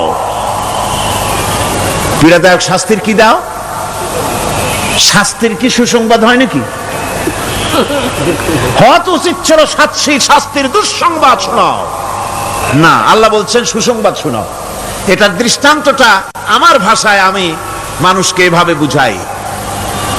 ছেলে খুব দুষ্ট, দুষ্টামির ঠেলায় অস্থির, তার মা মোটেই সামলাতে পারছে না। তখন মা বলে, বেটা আমার কথা তো শুনলি না, তোর বাবা আসুক, তারপরে আমি তারে নালিশ করব। এমন পিট্টি দেবে, মজা টের পাবি। তখন পিট্টি দিলে কি মজা লাগে নাকি? তার মানে শাস্তির তীব্রতা বুঝাবার জন্য বলা হচ্ছে, মজাটা টের পাবা। আল্লাহ রাব্বুল আলামিন বলছেন, কঠিন পীড়াদায়ক শাস্তির সুসংবাদ ওদের দাও, সোনা রূপা যারা জমা করে রাখে, যাকাত দেয় না, আল্লাহর রাস্তায় খরচ করে না। সোনা এখন পুরুষেরাও ব্যবহার করা আরম্ভ করছে। অবশ্য চিটাগংয়ে এমন কাম শুরু হয় নাই। ছাত্র, শিক্ষক, অফিসার গলায় একটা সোনার চেন, শীতের দিনেও সামনের বোতাম খুলে রাখে যাতে চেনটা সকলে দেখে। মিয়া সাহেব, এটা সোনার চেন না, এটা জাহান্নামের আগুনের শিকল পড়েছো। পুরুষের জন্য এক রত্তি সোনাও হারাম। তোমার শরীরের সৌন্দর্য বাড়াবার জন্য স্বর্ণ ব্যবহার করতে পারবে না। স্বর্ণ রৌপ্য জমা করলো আর আল্লাহর রাস্তায় খরচ করলো না। রব্বুল আলামিন বলেন, ইয়াউমা ইউহমা আলাইহা ফি নারি জাহান্নামা ফাতুকওয়া বিহা জিবাহুহুম ওয়া জুনুবুহুম ওয়া যুহুরুহুম। একদিন আসবে এমন, যেদিন এই সঞ্চিত ধনরাশি, সোনা দানাগুলি জাহান্নামের আগুন দিয়ে জ্বালানো হবে। আর জাহান্নামের আগুন দিয়ে জ্বালায়া এইগুলি দিয়ে তার পিঠের উপরে আর পাঁজরে সিল মারা হবে জাহান্নামের আগুন দিয়া। বলা হবে, হাদা মা কানাজতুম লিআনফুসিকুম ফাযুকু মা কুনতুম তাকনিজুন। মজা চাখো, স্বাদ গ্রহণ করো, এ হলো তোমার সেই সঞ্চিত সম্পদ, সঞ্চিত ধনরাশি যা তুমি জমা করেছো আর আল্লাহর রাস্তায় খরচ করনি। এখন এর শাস্তি গ্রহণ করো। সুতরাং সঞ্চয় করা, মাল জমা করা এক শ্রেণীর লোক আছে। আল্লাহ পাক বলছেন, আল্লাযী জামা মালান ওয়া আদ্দাদা, মাল জমা করে আর মোছে তেল মাখে। টেলিফোন করে, হ্যালো সোনালী ব্যাংকের ম্যানেজার সাহেব নাকি? বলে হ্যাঁ। দেখুন তো আমার ব্যালেন্সটা কত। উনি বললেন, বল্টু সাহেব আপনার ব্যালেন্স হচ্ছে 50,77,372 টাকা 79 পয়সা। তখন মোজ ঘষে, আতর লাগায়, তেল মাখে, আর মনে মনে আনন্দ হয়, আরো কিছু জমা করতে পারলেই তো কঠিন কোটায় পৌঁছে যাব। আল্লাযী জামা মালান ওয়া আদ্দাদা, মাল জমা করে আর গুনতে থাকে, আল্লাহর রাস্তায় খরচ করে না। আল্লাহ রাব্বুল আলামিন বলছেন, খুয মিন আমওয়ালিহিম সাদাকাতান তুতাহহিরুহুম ওয়া তুযাক্কিহিম বিহা, তাদের অর্থ সম্পদ থেকে যাকাত উসুল করে তাদেরকে পবিত্র করে দাও। যাকাত আদায় করার মানেই হলো তার সম্পদগুলি পাক হয়ে গেল। কোন আলহামদুলিল্লাহ, সম্পদ পাক হয়ে গেল, পবিত্র হয়ে গেল। আর যেই সম্পদের যাকাত দেওয়া হয় না, আল্লাহর রাস্তায় খরচ করা হয় না, তা সম্পূর্ণরূপে অপবিত্র, নাপাক। কি পরিমাণ সম্পদের নিসাবটা কেমন হবে? নিসাব হবে 52.5 তোলা রৌপ্য যদি আপনার কাছে থাকে, আপনি বাজার দর হিসাবে যাকাত দিবেন। স্বর্ণ 7.5 তোলা পর্যন্ত যদি হয়ে যায়, তাহলে অবশ্যই বাজার দর হিসাবে প্রতি বছর তার যাকাত দিবেন। ছাগল যদি 40টা থাকে, যাকাত দিবেন। গরু যদি 30টা থাকে, তাহলে যাকাত দিবেন। যাকাতের মাসলাটা খুবই কঠিন, যেখানে সেখানে গিয়ে জিজ্ঞেস করে এর জবাব পাওয়া সুকঠিন হয়ে যাবে। এই জন্য মাল পবিত্র করার জন্য, জাহান্নামের কঠিন শাস্তি থেকে বাঁচার জন্য আমি আপনাদেরকে উপদেশ দেব, সাজেশন করব, পরামর্শ দেব একটা বই পড়ার জন্য। বইটা লেখক হচ্ছেন আল্লামা ইউসুফ আল কারজাবী। বর্তমান আসরে, এই বর্তমান বিশ্বের একজন সাহসী মুফাক্কির ইসলাম, কাতার ইউনিভার্সিটির শরিয়া ফ্যাকাল্টির ডিন। তার লেখা ফিকহুজ যাকাত, বিশাল এই আরবি গ্রন্থের অনুবাদ করেছেন অনুবাদ রাজ্যের রাজা, এদেশে ইসলামী আন্দোলনের, এই ভূখণ্ডের পুরোধা ইসলামী আন্দোলনের বর্তমান সব নেতাদের উস্তাদ আল্লামা হযরত মাওলানা আব্দুর রহিম সাহেব রাহিমাহুল্লাহ, আল্লাহ তাকে জান্নাতুল ফেরদাউসের মেহমান বানায় নিক, জোরে কোন আমিন। তিনি এটার অনুবাদ করেছেন, ইসলামে যাকাতের বিধান। ইসলামে, নামটা মনে রাখেন, ইসলামে যাকাতের বিধান। ইসলামী ফাউন্ডেশন বইটা বের করেছে, এত বড় 2টি খণ্ড। এই বইটি আপনারা সংগ্রহ করবেন, ইসলামের যাকাত বিধান। বইটি আপনারা সংগ্রহ করবেন মনে করে। এখন যাকাতের নিসাব আমি বললাম, এবার বলবো যাকাতের খাত।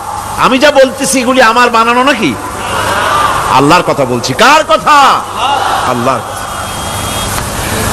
যাকাত কোথায় কোথায় ব্যয় করবেন, কারে কারে দিবেন? আল্লাহ রাব্বুল আলামিন বলেন, ইন্নামাস সাদাকাতু লিল ফুকারাই ওয়াল মাসাকিন ওয়াল আমিলিনা আলাইহা ওয়াল মুআল্লাফাতি কুলুবুহুম ওয়া ফির রিকাব والغارمين وفي سبيل الله وابن السبيل فريضة من الله والله عليم حكيم। সূরা তাওবার মধ্যে আল্লাহ পাক যাকাত কোথায় কোথায় দিবেন খাতগুলি আল্লাহ বলে দিচ্ছেন। কোন আলহামদুলিল্লাহ। যেখানে সেখানে যাকাত দেওয়া যাবে না। যাকাতের জন্য খাত হচ্ছে 8টা। যাকাতের জন্য খাত কয়টা? 8টা। 8টি খাতে আপনার যাকাতের টাকা আপনি ব্যবহার করবেন, ব্যয় করবেন। প্রথম দিবেন ফকিরদেরকে। প্রথম দিবেন কাদেরকে? ফকির। ফকির কারা? ফকির হচ্ছে নিজের জীবন জীবিকায় অন্যের মুখাপেক্ষী। তারপরে শিশু, এতিম, বিধবা, জীবন চালানো খুবই কষ্টকর, অভাবগ্রস্ত লোক, এরা হচ্ছে ফকির। আর মিসকিন হচ্ছে যারা নিজেদের প্রয়োজন উপযোগী অর্থ উপার্জন করার সামর্থ্য নাই, আর মানুষের কাছে আত্মমর্যাদার কারণে হাত পাততেও পারে না। এক কথায় এক গরিব ভদ্রলোক। আল্লাহ কোরআন শরীফে বলেছেন যে এদের চেহারা দেখে বুঝো জ্বর পেটে খাবার নাই, অথবা সে অসুবিধায় আছে, চেহারা দেখে বুঝে তাকে সাহায্য করো। সে এমন শরীফ মানুষ আছে না আমাদের সমাজে, লোক এরকম আছে না? আছে কিনা? ঘরের মধ্যে 3 দিনও রান্না হয় নাই, কিন্তু দাড়ি টাড়ি সুন্দর করে আশ্রয়া জামাটা পরিপাটি করে গায়ে দিয়ে বেরোচ্ছে, কারোর কাছে হাত পাতে না, তার সরাপাতে তার ভদ্রতায় বাঁধে। ওনার সরাপথে বেঁধেছে, উনি চাবেন না কারো কাছে, কিন্তু উনাকে যিনি সৃষ্টি করেছেন সে আল্লাহ রাব্বুল আলামিন শোনায় দিচ্ছেন, বান্দারা আমার ওই গরিব ভদ্রলোককে খাবার দাও। ওরা হচ্ছে মিসকিন। এরপরে আমিলিন, 3 নম্বরে আমিলিন, অর্থাৎ যারা যাকাত সরকারিভাবে যাকাত যারা আদায় করে, সেই আদায়কারীদেরকে এই যাকাতের টাকা দিয়ে তাদের সম্মানী দিতে বলা হয়েছে। ইসলামী গভর্নমেন্ট আসলে যাকাত তো আর আপনার খুশি মতো থাকবে না, যাকাত দিতে আপনি বাধ্য হবেন। যাকাত দিতে আপনি বাধ্য হবেন। যাকাত আদায় করবে গভর্নমেন্ট। কে আদায় করবে? গভর্নমেন্ট আদায় করবে, আর গভর্নমেন্ট ডিস্ট্রিবিউট করবে। ওয়াল মুআল্লাফাতিল কুলুব, মনতুষ্টির জন্য, যাদের মন জয় করতে হবে, এই ধরনের লোকদেরকে। ওয়ার রিকাব, আর গলদেশের মুক্তিদানের জন্য। ওয়াল গারিমিন, আর ঋণগ্রস্ত ব্যক্তি, তাও আবার এমন পর্যায়ের যে ঋণ পরিশোধ করতে গেলে যদি তার এমন অবস্থা হয় যে তার কাছে যাকাত দেওয়ার মতো টাকা থাকে না, এরকমের অবস্থা যদি হয় তাহলে যাকাতের টাকা দিয়ে তার ঋণ পরিশোধ করে দেওয়া যেতে পারে। ফি সাবিলিল্লাহ। এরপরে হচ্ছে জিহাদের রাস্তায়। জিহাদের রাস্তা মানে জিহাদ যখন শুরু হবে, সেই জিহাদের ময়দানে আপনি বন্দুক রাইফেল কিনে দেওয়ার সাহায্য করবেন সেটা নয়, কিন্তু শুধু এটাকে বোঝানো হয় নাই। ফি সাবিলিল্লাহ বলতে বোঝানো হয়েছে আল্লাহর রাস্তায় সংগ্রামরত সব ব্যাপারে আপনি সাহায্য করবেন, ইসলামী আন্দোলনের জন্য করবেন। যারা ইসলামের জন্য বইপত্র লেখে তাদের জন্য করবেন, যদি পয়সায় কুলাতে না পারে সেখানে সাহায্য করবেন। ইসলামী আন্দোলনকে বিজয় করার জন্য সাহায্য করবেন। এক কথায় আল্লাহর রাস্তা বলতে যা বুঝায় এগুলিকে দিবেন। ইবনে সাবিল, এরপরে পথিক মুসাফির। পথিক মুসাফির সে যদি বাড়িতে ধনী থাকে, ঢাকায় ধনী, কিন্তু চট্টগ্রামে এসে সর্বহারা হয়ে গেছে, টাকা পয়সা সব লুটপাট হয়ে গেছে, এখন বাড়ি ফেরার উপায় নাই, যাকাতের টাকা দিয়ে তাকে সাহায্য করা যেতে পারে। এই 8টি খাতে এভাবে যাকাত দেওয়ার জন্য আল্লাহ খাত সৃষ্টি করেছেন। কয়টা খাত হলো? 8টা খাত। ইসলাম যাকাত ভিত্তিক অর্থ ব্যবস্থা কায়েম করে, আর অনৈসলামিক সরকার সুদ ভিত্তিক অর্থ ব্যবস্থা কায়েম করে। যাকাত আর সুদের মধ্যে পার্থক্য কি? যাকাত হচ্ছে, এক কথায় বুঝাই, ব্যাখ্যা দেব না, এক কথায় বুঝাবো। যাকাত হচ্ছে ধনীদের কাছ থেকে নেও, গরিবদেরকে দাও। আবার শুনুন, যাকাত হচ্ছে ধনীদের কাছ থেকে নাও, গরিবদেরকে দাও। আর সুদ হচ্ছে গরিবদের কাছ থেকে নাও, ধনীদেরকে দাও। টাকায় টাকা টানে, একজনে শুনছিল টাকায় টাকা টানে, সে মনে করলো কেমনে টাকায় টাকা টানে। তারপরে সে এক ব্যাংকের সামনে গিয়ে অনেক টাকার মধ্যে নিজের একটা টাকা ছুঁড়ে মেরেছে। ঘন্টা 2 দাঁড়ায় আছে, দেখে যে তার টাকা আসে না। তখন ব্যাংকের দারোয়ান এসে পিছন থেকে গলাটা ঠেসে ধরছে, বেটা তুমি চোর নাকি, না হাইজাকার, না মাস্তান, না সাদাবাজ? কয় যে না, আমি এর কোনোটাই না। তাহলে এই পজিশন নিয়ে দেখতেছো কি? কয় যে আমি শুনছিলাম টাকায় টাকা টানে, সেজন্য আমার পকেটে একটা টাকা ছিল, ওই যে কেশিয়ার টাকাগুলি গুনতেছে ওইখানে মারলাম, দেখিনি টাকা, আমার টাকায় কিছু টাকা টাইনে আনে। এতক্ষণ দাঁড়ানো, আমার টাকা তো টানলই না, আমার যে একটা টাকা তাও আসে না। দারোয়ান বলছে, বেটা তুমি ঠিকই শুনেছো, টাকায় টাকা ঠিকই টানে, ওই অনেকগুলা টাকা তোমার একটা টাকারে এমন ভাবে টাইনিয়া ধরছে, বাইরে আবার উপায় নাই। সুদভিত্তিক অর্থ ব্যবস্থায় গরিবরা এভাবে শোষিত হয়। শোষিত হয় কারা? গরিবরা। সিনেমা কারা বানায়? ধনীরা। শোষিত হয় কারা? গরিবেরা। লক্ষ্য করেন, তাকান, আল্লাহর কথা কত বাস্তব। ধনীরা সিনেমা বানায়, শোষিত হচ্ছে গরিবেরা। রিক্সা চালায়, ঠেলা গাড়ি চালায়, মাথার ঘাম পায়ে ফেলেছে, পরিশ্রান্ত হয়েছে, বিকাল বেলায় সেই টাকা নিয়ে যাচ্ছে বাজার করতে। সিনেমা হলের সামনে যায় দেখে সর্বনাশ, যুবক একটা যুবতীর জড়ায় ধরছে দুই হাত দিয়া, নিচে লেখা কি যে প্রেম আর কত যে জ্বালা। বেচারা গরিব মানুষ মাথা গরম হয়ে গেছে এটা দেখিয়া, যে বাইরে যদি এত জ্বালা, ভিতরে না জানি কত মজা। যে টাকা দিয়ে চাউল কিনতো সেই টাকা দিয়া টিকিট কিনে সিনেমায় ঢুকলো। এর মাথা ঘামানো পয়সাগুলি পাইলো কে? বড় লোকই পেল। বড় লোকেরা ব্যাংকে টাকা রাখে, গরিব মানুষেরা ব্যাংক থেকে টাকা লোন নেয়। কৃষি লোন নিল, গরু কিনলো, বীজ কিনলো, সার কিনলো। আকাশ থেকে বৃষ্টি হলো না, অনাবৃষ্টি অতিবৃষ্টি খরার কারণে ফসল হলো না। ব্যাংক কি তার লোন মাফ করবে? তার সুদ মাফ করবে? শেষ পর্যন্ত গরুটা বেচা, মায়ের হাতের বউ হাতের শেষ চুরি গাছা বিক্রি করে লোন পরিশোধ করলো। বড় লোকের টাকা ওখানে ছিল, ওই টাকায় আরো টাকা গিয়ে জমলো, আর গরিব ফতুর হয়ে গেল। এই জন্য আল্লাহ পাক বলেছেন সুদ হচ্ছে ওয়াহাল্লাল্লাহুল বায়া ওয়া হাররামা রিবা। আল্লাহ পাক ব্যবসাকে করেছে হালাল, সুদকে করেছেন হারাম। এই সুদের মধ্যে 70টি গুনাহ, তার ছোট্ট গুনাহ হলো নিজের মায়ের সাথে জিনা করা। জোরে কর নাউজুবিল্লাহ। মায়ের সাথে জিনা করার চাইতেও নিকৃষ্ট, এটা হলো ছোট গুনাহ। টের পাইছেন? এটাই হলো ছোট গুনাহ। তাহলে বড় গুনাহ কি? বড় গুনাহ হচ্ছে আল্লাহ আর তার রাসূলের সাথে যুদ্ধ করা। নাউজুবিল্লাহ পড়ে। সুতরাং এই সুদ ভিত্তিক অর্থ ব্যবস্থার,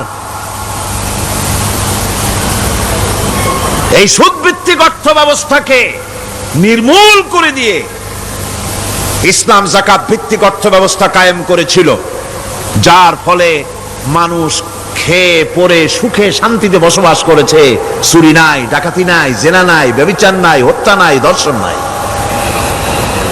এমন এক সময় এসেছিল কোরআনে কারিমের বরকতে, যাকাত ভিত্তিক অর্থনীতির বরকতে, এমন এক সময় এসেছিল ময়দানে ঢোল পিটানো হতো বাজারে বাজারে, যাকাত কে নেবে, যাকাত কে নেবে, যাকাত কে নেবে। একজন মানুষও খুঁজে পাওয়া যায় নাই যে বলবে যাকাত আমার দরকার। গল্প করলাম? এটা কি গল্প? এটা বাস্তব। হযরত ওমর বিন আব্দুল আজিজ রাহমাতুল্লাহ আলাইহির জামানায় সাদকার টাকা নিয়ে 3টি দিন একজন ঘুরেছেন গ্রামে গ্রামে, ময়দানে ময়দানে। একটা গরিব খুঁজতেছেন সদকার টাকা দেবে, গরিব খুঁজে পাওয়া যায় না। ক্লান্ত শ্রান্ত হয়ে মরুদ্যানের ভিতরে আরাম করতেছেন, এমন সময় দেখতে পেলেন সেখানে আরেকটা লোক আসছে, ধুলামলিন বড় একটা বস্কা তার সাথে।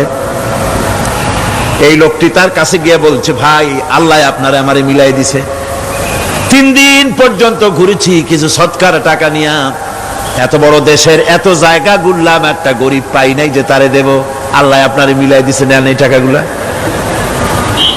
কয় যে তোমার মাথা খারাপ না স্কুল উঠিলা? তুমি কি মনে করছো আমার এই বস্কার মধ্যে ছেঁড়া খাতা? তোমার টোপলায় যে টাকা আছে আমার বস্তায় তার থেকে অনেক বেশি টাকা আছে। তুমি ঘুরতেছো 3 দিন, আমি ঘুরতেছি সপ্তাহকাল, একটা ভিক্ষুক পাই নাই। এটা কিসের বরকতে? ইসলামী অর্থনীতির বরকতে। যখন কিসের বরকতে? কপাল পোড়া জাতি, কপাল পোড়া জাতি সেই বরকতপূর্ণ সমাজ ব্যবস্থার দিকে না গিয়ে কোন নেতা কোন নেত্রী কি কইল সেদিকে দৌড়ায়, সেদিকেই দৌড়ায় পাগলের মতো। হেমিলেনের বংশীবাদক বাঁশি বাজায় চললো, আর ইঁদুর বাঁদর সব পিছনে ছুটলো। এর কোনো মানে হয় না। বন্ধুগণ, আল্লাহ রাব্বুল আলামিন এই যাকাত ব্যবস্থার মাধ্যমে বিরাট পরিবর্তন এনে দিয়েছিলেন। এটি আল্লাহ পাকের একটি বিশাল নিয়ামত। এই নিয়ামত আল্লাহ পাক ইসলামী রাষ্ট্রকে দান করেছেন। আর যাকাতেই বরকত, হালালে বরকত হয়, হারামে তো আর বরকত হয় না। কথা ঠিক কিনা কও? এখন আল্লাহর রাহে যে আপনি খরচ করবেন, সেই খরচ করার জন্য আল্লাহ রাব্বুল আলামিন কয়েকটা মূলনীতি দিয়েছেন। কিভাবে, কি মন মানসিকতা নিয়ে খরচ করবেন। খরচ করলেই কিন্তু সওয়াব হবে না। আতর মাখবেন, যদি চিন্তা করেন যে আতর মাখলাম, মাহফিলে যাব, মসজিদে যাব, লোকেরা টের পাবে যে বেটা আতর একখান মাখছে, তো খামো খাই আপনার আমও গেল, সালাও গেল, কোনো সওয়াব হইল না। আর যদি আতর মাখেন এই নিয়ত করে আতর মেখেছি, রাসূল পাক সাল্লাল্লাহু আলাইহি ওয়াসাল্লামের একটা সুন্নাত আমল করলাম, আল্লাহ রাব্বুল আলামিন অসংখ্য নেকি আমলনামায় লিখে দিবেন। নিয়তের উপরে দারমাদার করছে সবকিছু। এখন আপনি যে খরচ করবেন, সেই খরচটা কিভাবে করবেন, কি মন মানসিকতায় করলে পরে আল্লাহ খুশি হবেন, সেই কথাটি আল্লাহ পাক কোরআনে কারীমের মধ্যে বলছেন। আমি আপনাদের সামনে সেগুলি বলছি। দানটা হতে হবে কেবলমাত্র আল্লাহরে খুশি করার জন্য। মনে রাখেন, এটা হলো এক নম্বর। কি দানটা হতে হবে কারে খুশি? জোরে কোন? আল্লাহ পাক বলছেন, ওয়ামা তুনফিকুনা ইল্লা ইবতিগা ওয়াজহিল্লাহ, তোমরা যা কিছু খরচ করো তাতে আল্লাহর সন্তুষ্টি লাভ করা ছাড়া মনের মধ্যে অন্য কিছু যেন লক্ষ্য না থাকে, শুধুমাত্র আল্লাহর সন্তুষ্টি মনের মধ্যে তোমরা রাখবে। আর কাউকে কোনো জিনিস দিয়ে তার কাছে অনুগ্রহ প্রকাশ করতে পারবে না। আমি তোমার এই উপকার করছিলাম, তুমি নেমো হারামের মতো আজ কথা বলো, এরকম বলে না। কাউকে কিছু দিয়ে অনুগ্রহ প্রকাশ করবা না, তার মনে ব্যথা দিবা না। الذين ينفقون أموالهم في سبيل الله ثم لا يتبعون ما أنفقوا منا ولا أذى, যারা আল্লাহর পথে খরচ করে এবং খরচ করার পর নিজের অনুগ্রহ প্রকাশ করে না এবং কাউকেও মনোকষ্ট দেয় না, টাকা দিয়া খোটা দিল না, মনেও কষ্ট দিল না, তাদের জন্য পুরস্কারটা কি শুনুন। আল্লাহ পাক বলেন পুরস্কার হচ্ছে লাহুম আজরুহুম ইনদা রাব্বিহিম ওয়ালা খাউফুন আলাইহিম ওয়ালা হুম ইয়াহজানুন, ওদের জন্য তার পরওয়ারদিগারের কাছে রয়েছে বিরাট পুরস্কার, আজরে আজিম। এদের জন্য কোনো ভয় নাই, কোনো চিন্তাও নাই, কিয়ামতে ডাইরেক্ট জান্নাতে চলে যাবে। সুবহানাল্লাহ। দানের এত ফজিলত যা ভাই আমি বলে শেষ করতে পারবো না, এত ফজিলত আল্লাহ দানের মধ্যে রেখেছেন। ত্যাগেই তো শান্তি, ভোগে শান্তি নাই, মজা কিসে? জোরে কর না, মজা কিসে? ত্যাগের ভিতরেই মজা। এরপরে আল্লাহ পাক বলছেন আল্লাহর পথে 3 নম্বরে হতেছে আল্লাহর পথে যা খরচ করবা বেছে বেছে ভালো জিনিসটা দিও, বাইসা বাইসা সেরা জামাটা দিও না। পকেটে হাত দিয়া দান করবে, পকেটে হাত দিয়া হাত আর বাইর করে না। কারণ কি? খুঁজে দেখে যে 10 পাই না, 4 না, কম পয়সাটা দেবে, 12টা দেবে না। টাকা বের করে ওর মধ্যে ময়লা পচা গন্ধ লাগে, ওইটা দান করবে, আর টাটকা টাকাটা পকেটে রেখে দেবে। এই স্বভাব আমাদের আছে কিনা? কর আছে কিনা? আরে বাবা, টাকা কি আপনি পকেটে রাখতে পারবেন? ওটা দেওয়া লাগবে না, এরে দেন তারে দেন, কাউকে কিন্তু দেবেনি। আমাদের এই বদভ্যাস আল্লাহ আমাদেরকে মাফ করুন। কোন আমিন বলেন। আমিন। দান করার সময় বেছে বেছে খারাপটা দিও না, সেরা কাপড়টা দিও না, অখাদ্য কুখাদ্য দান করো না। বিয়ার মজলিস, বিবাহে অনেক লোক দাওয়াত দিয়েছে, বেশি করে রান্না করছে, কম যদি হয়ে যায় বড় মিয়ার ইজ্জত নষ্ট হয়ে যাবে। মেহমান কম আসলো, এখন এই খাবারগুলি না পারিয়া তারপরে গরিবদের দেয়, না পেরে যখন খাবার কেউ নাই তখন গরিবদের দেয়। গরিবদের উদ্দেশ্য করে কিন্তু বানানো হয় নাই। এটা হলো একজনের রুটি খাচ্ছিল, এক কৃপণ বখিল রুটি খেতে বসেছে, সিল একটা এসে রুটিতে সু মারলো, সু মেরে রুটিটা নিয়ে গেছে। বেচারা পিছনে পিছনে দৌড় আরম্ভ করছে, গালি দিতে দিতে। মরার সিল, আর তুই জায়গা পাইলি না। চিলের পিছনে দৌড়াতে দৌড়াতে নদীর পাড়ে চলে আসছে। ছিল, দেখে যে আল্লাহ এমন এক বেকায়দার লোকের রুটি নিলাম, কোন গাছেও বসতে পারি না তার ঢিলার জ্বালায়। শেষ পর্যন্ত পাশে ছিল নদী, নদীর উপর দিয়া চিল উড়ে ওপার যাওয়া আরম্ভ করছে। বকিল বেচারা দাঁড়াই থাকে, কয় দিলাম ফি সাবিলিল্লাহ, আল্লাহর রাস্তায় দিলাম। এর তো কোনো মানে নাই। নিজে খেতে না পারে বাসি অখাদ্য কুখাদ্য এগুলি দিতে আল্লাহ পাক নিষেধ করেছেন। দিবা বাইসে বাইসে ভালো জিনিসটা, যেটা তোমার কাছে প্রিয় ওইটা দিও। তুমি যদি খারাপটা দাও তাহলে আল্লাহ তোমার দেবেন ওই মানের। কিয়ামত আছে না, কিয়ামত ওই মানের পাবা।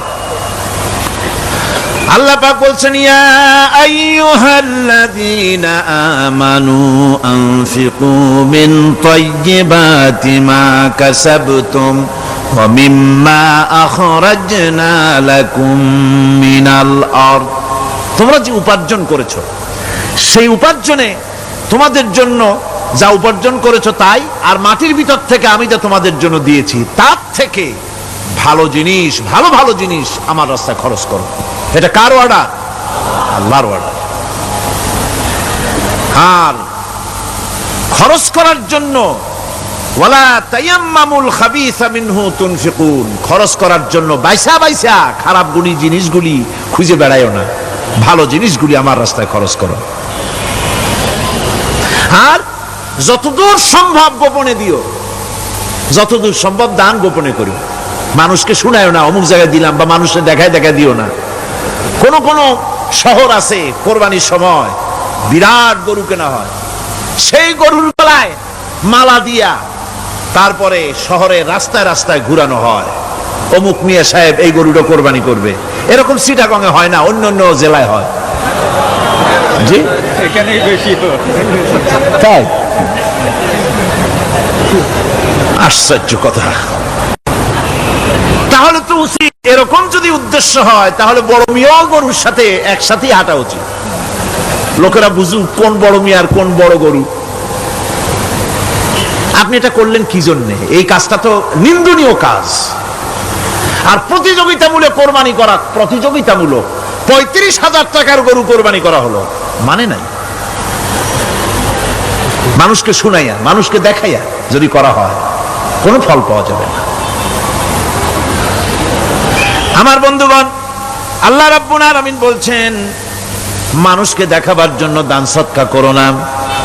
ইন তুবদুস সাদাকাতি ফানি'ম্মা হিয়া ওয়া ইন তুখফুহা ওয়া তু'তুহাল ফুকারা ফাহুয়া খায়রুল লাকুম ওয়া ইউকাফিরু আনকুম মিন সাইয়্যাতিকুম। প্রকাশ্যভাবে খরচ করলে তা ভালো, আল্লাহ পাক বলছেন প্রকাশ্যভাবে খরচ করলে তা ভালো, কিন্তু গোপনে দান করা সবচাইতে উত্তম। তবে প্রকাশ্যে দান করতে গিয়ে যদি এটা এই জন্য হয় যে আমি দিলে পরে আরো একজন উৎসাহিত হয়ে দেবে, সমাজ কল্যাণ পরিষদের এত বড় বিশাল মাহফিল, 16 লক্ষ টাকা খরচ হবে, দিলাম আমি 1 লাখ টাকা, এটা শুনাইয়া বলার পর আমার কথা শুনিয়া আরো যাদের টাকা আছে তারা হয়তো 2 লাখ দেবে, এই চিন্তা করে যদি তারগিবের জন্য, উৎসাহ প্রদানের জন্য, ইন্সপিরেশনের জন্য যদি হয়, এই নিয়ত হলে ক্ষতি নেই। কিন্তু সর্বাবস্থায় দানটা গোপন হয় ভালো। আল্লাহ পাক বলেন গোপনে যদি তুমি দান করো তাহলে আমি রব্বুল আলামিন ওই গোপন দানের বিনিময় তোমার সমস্ত গোপনীয় গুনাহগুলি আমি রব্বুল আলামিন মাফ করে দেব, তোমার গোপন গুনাহগুলি মাফ করে দেব। 5 নম্বরে হচ্ছে নির্বোধ আর অজ্ঞ লোকদেরকে প্রয়োজনের অতিরিক্ত টাকা দিবা না। দেখেন ইসলামের কি সুন্দর বিধান। বোকা, নির্বোধ, অজ্ঞ আছে না সমাজে? তুমি মহব্বতে, আল্লাহর মহব্বতে ওর লাগে 500 টাকা দিয়ে দিলা 5,000 টাকা, এ তো সর্বনাশ করে ফেলাবে, সে তো খারাপ জায়গায় তা ব্যয় করবে। এই জন্য অজ্ঞ লোকদেরকে, নির্বোধ লোকদেরকে প্রয়োজনের অতিরিক্ত দিতে আল্লাহ নিষেধ করেছেন। তবে আল্লাহর ইচ্ছা হচ্ছে এই যে যত বড় পাপী হোক আর যত বড় খোদাদ্রোহী হোক না কেন, প্রত্যেকের খাওয়া, পড়া, শিক্ষা, চিকিৎসা গ্যারান্টি দিতে হবে। সুবহানাল্লাহ কোন এর নাম তো আল্লাহ, এর নাম কি আল্লাহ পাক, যার ভেতরে কোনো কার্পণ্যতা নাই। আল্লাহরে মানলেও আল্লাহ খাইতে দেন, না মানলেও দেন, সকলকেই দেন সমভাবে।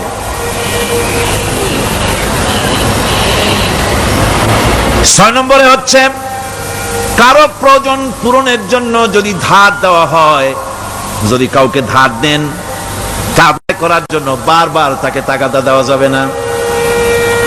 একথা শুনে যারা ঋণগ্রস্ত আছেন তারা আবার এই সুবিধাটা নিয়েন না। সামর্থ্য থাকতে যদি যার কাছ থেকে ধার এনেছেন তাকে যদি কষ্ট দেন, অবশ্যই আল্লাহর কাছে আসামি হতে হবে কিয়ামতের দিন, কোনো সন্দেহ নাই। আর যে ব্যক্তি ধার দিয়েছেন তিনি যদি বুঝতে পারেন যে এই লোকটি আসলেই নিয়ত ভালো কিন্তু দিতে পারতেছে না, তাহলে এমন লোককে বারবার তাগাদা দিতে আল্লাহ নিষেধ করেছেন। তাকে শরম দিও না, তাকে সময় দাও। وَإِنْ كَانَ ذُو عُسْرَةٍ فَنَذِرَةٌ إِلَى مَيْسَرَةٍ وَأَنْ تَصَدَّقُوا خَيْرٌ لَكُمْ إِنْ كُنْتُمْ تَعْلَمُونَ। ঋণগ্রস্ত ব্যক্তির আর্থিক অবস্থা খারাপ হলে সচ্ছল হওয়া পর্যন্ত তাকে সময় দাও, আর তাকে যদি ক্ষমা করে দিতে পারো সেটা তো অনেক ভালো কথা, আল্লাহ তোমার প্রতি রহম করবেন। যদি ক্ষমার তাকে যদি সে দিতেই পারবে না এমন অবস্থা যদি হয়, তাহলে তাকে তুমি ক্ষমা করে দিও। কিছু সংখ্যক লোক আছে যারা ধার নিয়ে আসলেই ফাঁকি দিতে চায়, আছে না এমন সমাজে? না নাই? কিছু লোক আছে ধার নেয়, ভাই দেব 1 মাসের মধ্যে, কোনো সন্দেহ নাই। 6 মাস যায় তারপরেও দেয় না, অন্য কাজ করে মিটাই, অন্য কাজ মিটায়, কিন্তু এর টাকা পরিশোধ করে না। এরকম লোকও আছে, তারা আল্লাহর কাছে দায়ী হবে।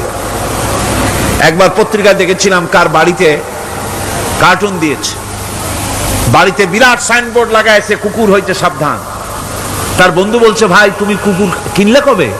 কয় যে না, কুকুর কিনি নাই, সাইনবোর্ড লাগাইছি পাওনাদারদেরকে ঠেকাবার জন্য, যাতে সহজে বাড়ির মধ্যে না ঢোকে।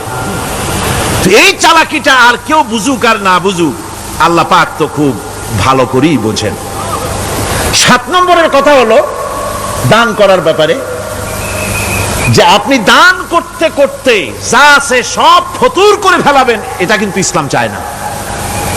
আপনার সন্তান সন্ততিকে বঞ্চিত করে, স্ত্রী পুত্রকে বঞ্চিত করে সমানে দান করবেন, ঘরে না খায়া থাকবেন, এই অবস্থা যেন না হয়।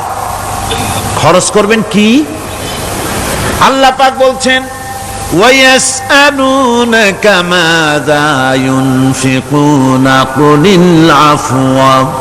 নবী আপনাকে প্রশ্ন করা হয় কি খরচ করব, আপনি বলুন প্রয়োজনের অতিরিক্ত জিনিস যেটা আছে সেটাই আল্লাহর জন্য খরচ করে দাও।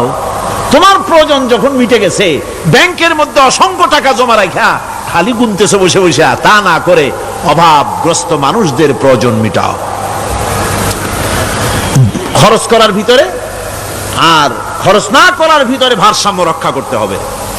ولا تجعل يدك مغلولة إلى عنقك ولا تبسطها كل البسط فتقعد ملوما محسورا।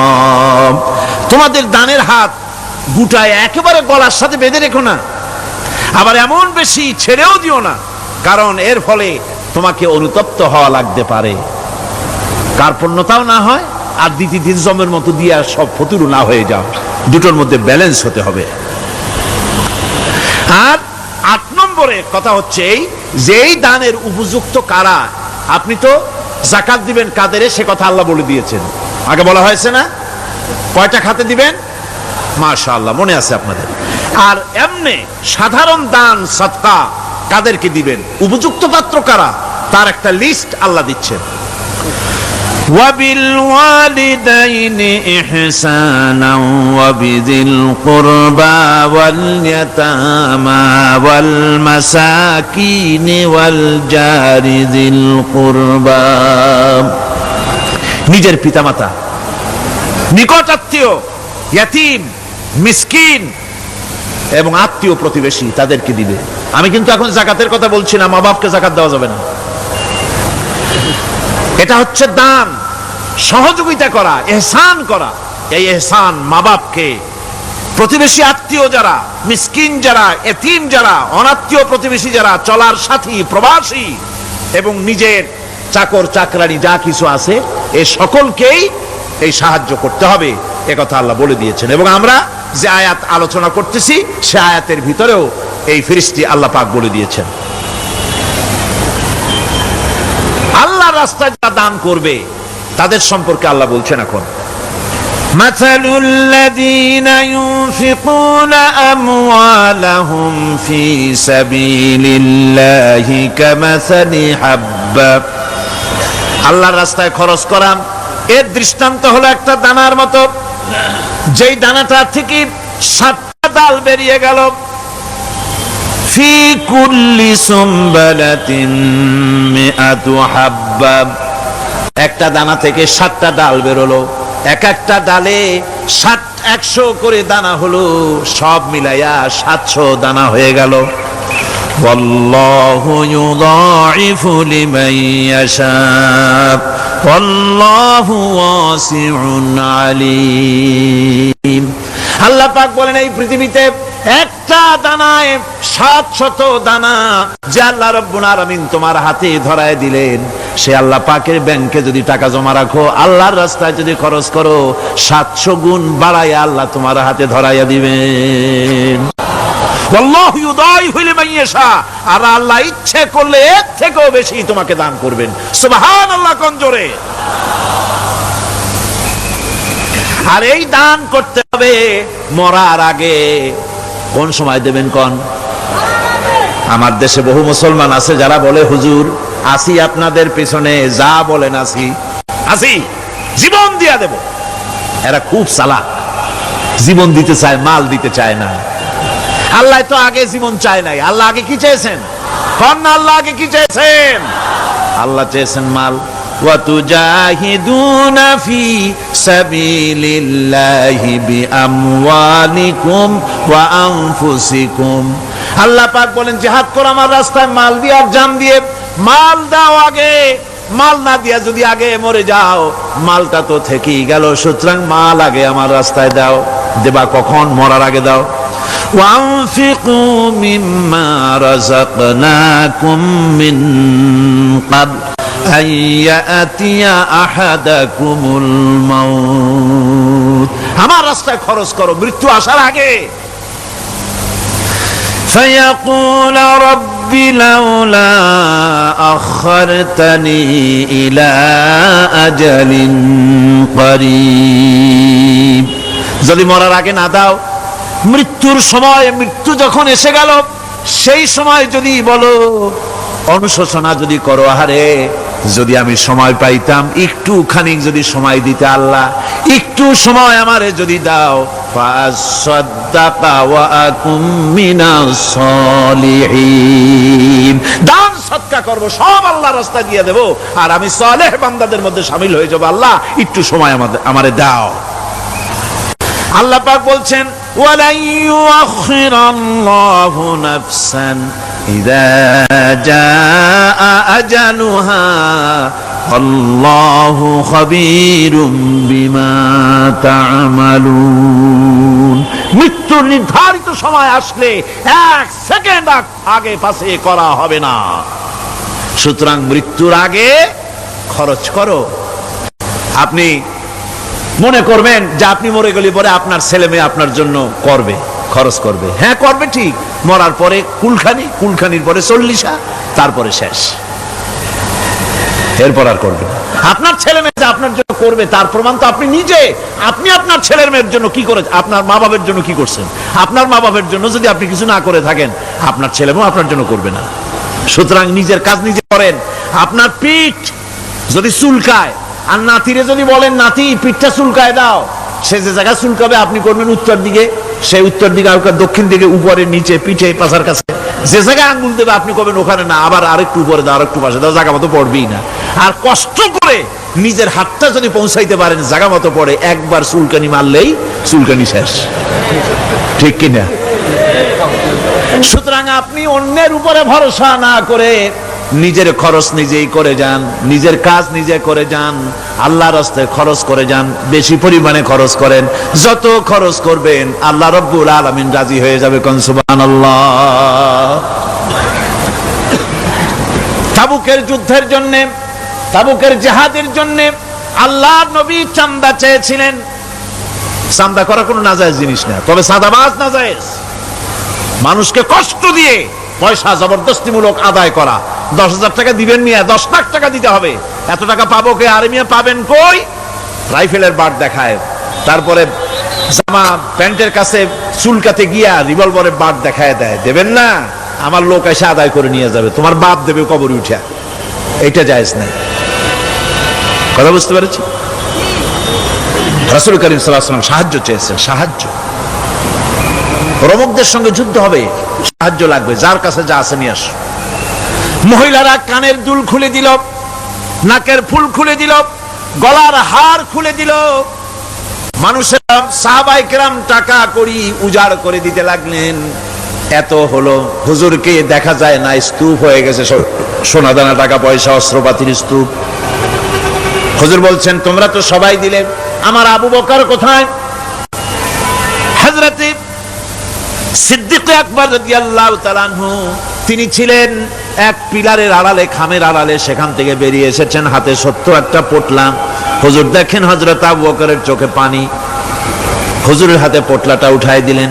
নবীজি পোটলা খুলে ছাড়লেন, কয়েক সের, কয়েক কেজি গম পড়লো, আর কয়েকটা দিরহাম পড়লো। হুজুর হযরত আবু বকরের দিকে তাকায় দেখেন সিদ্দিক আকবর রাদিয়াল্লাহু তাআলা আনহুর চোখের থেকে পানি পড়ে দাড়ি ভিজে ভিজে পড়তেছে। আল্লাহর নবী বলেন, ও সাহাবীরা, তোমরা সবাই মিলে আজকে যে দান করেছো, সব দানের যত মর্যাদা হয়েছে তার থেকে একা আবু বকরের দানের মর্যাদা আল্লাহর কাছে বেশি হয়ে গেছে।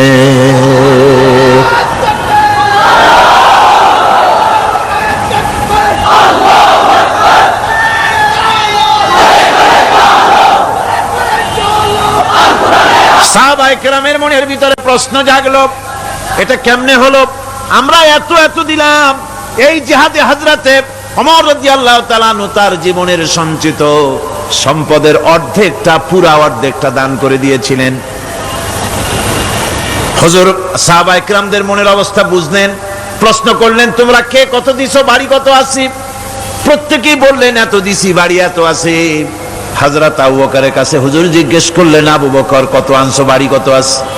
হযরত আবু বকর বলেন, ইয়া রাসূলুল্লাহ, আল্লাহ পাকের নামে কসম করে বলি, আমি আবু বকরের ঘরে আল্লাহ আমি আবু বকরের বাড়িতে জাগতিক সম্পদ বলতে যা বুঝায় সব এনে রাসূল করিমের কদম মোবারকে হাজির করেছি।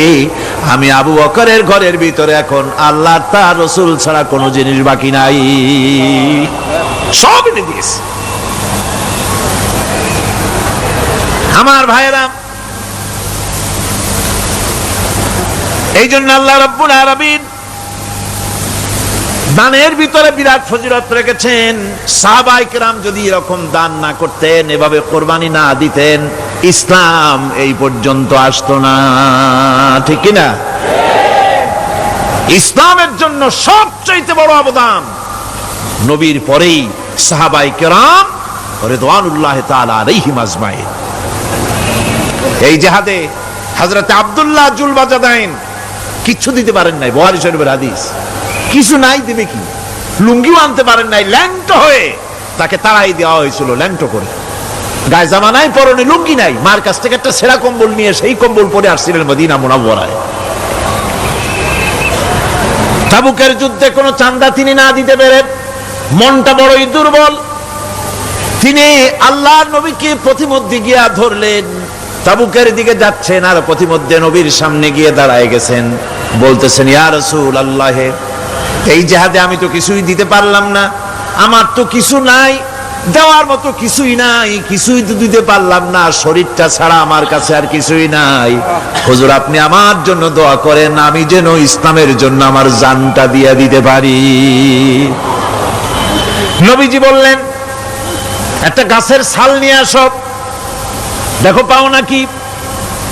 হযরতে আব্দুল্লাহ ঘুরে ঘুরে একটা গাছের ছাল নিয়ে আসলেন, নবীজি ছালটা হাতে নিয়ে হযরতে আব্দুল্লাহ জুলবাজাদাইনের ডান হাতে বাঁধে দিলেন আর বললেন, আল্লাহ আমি আব্দুল্লাহর রক্ত কাফেরদের জন্য হারাম করে দিলাম।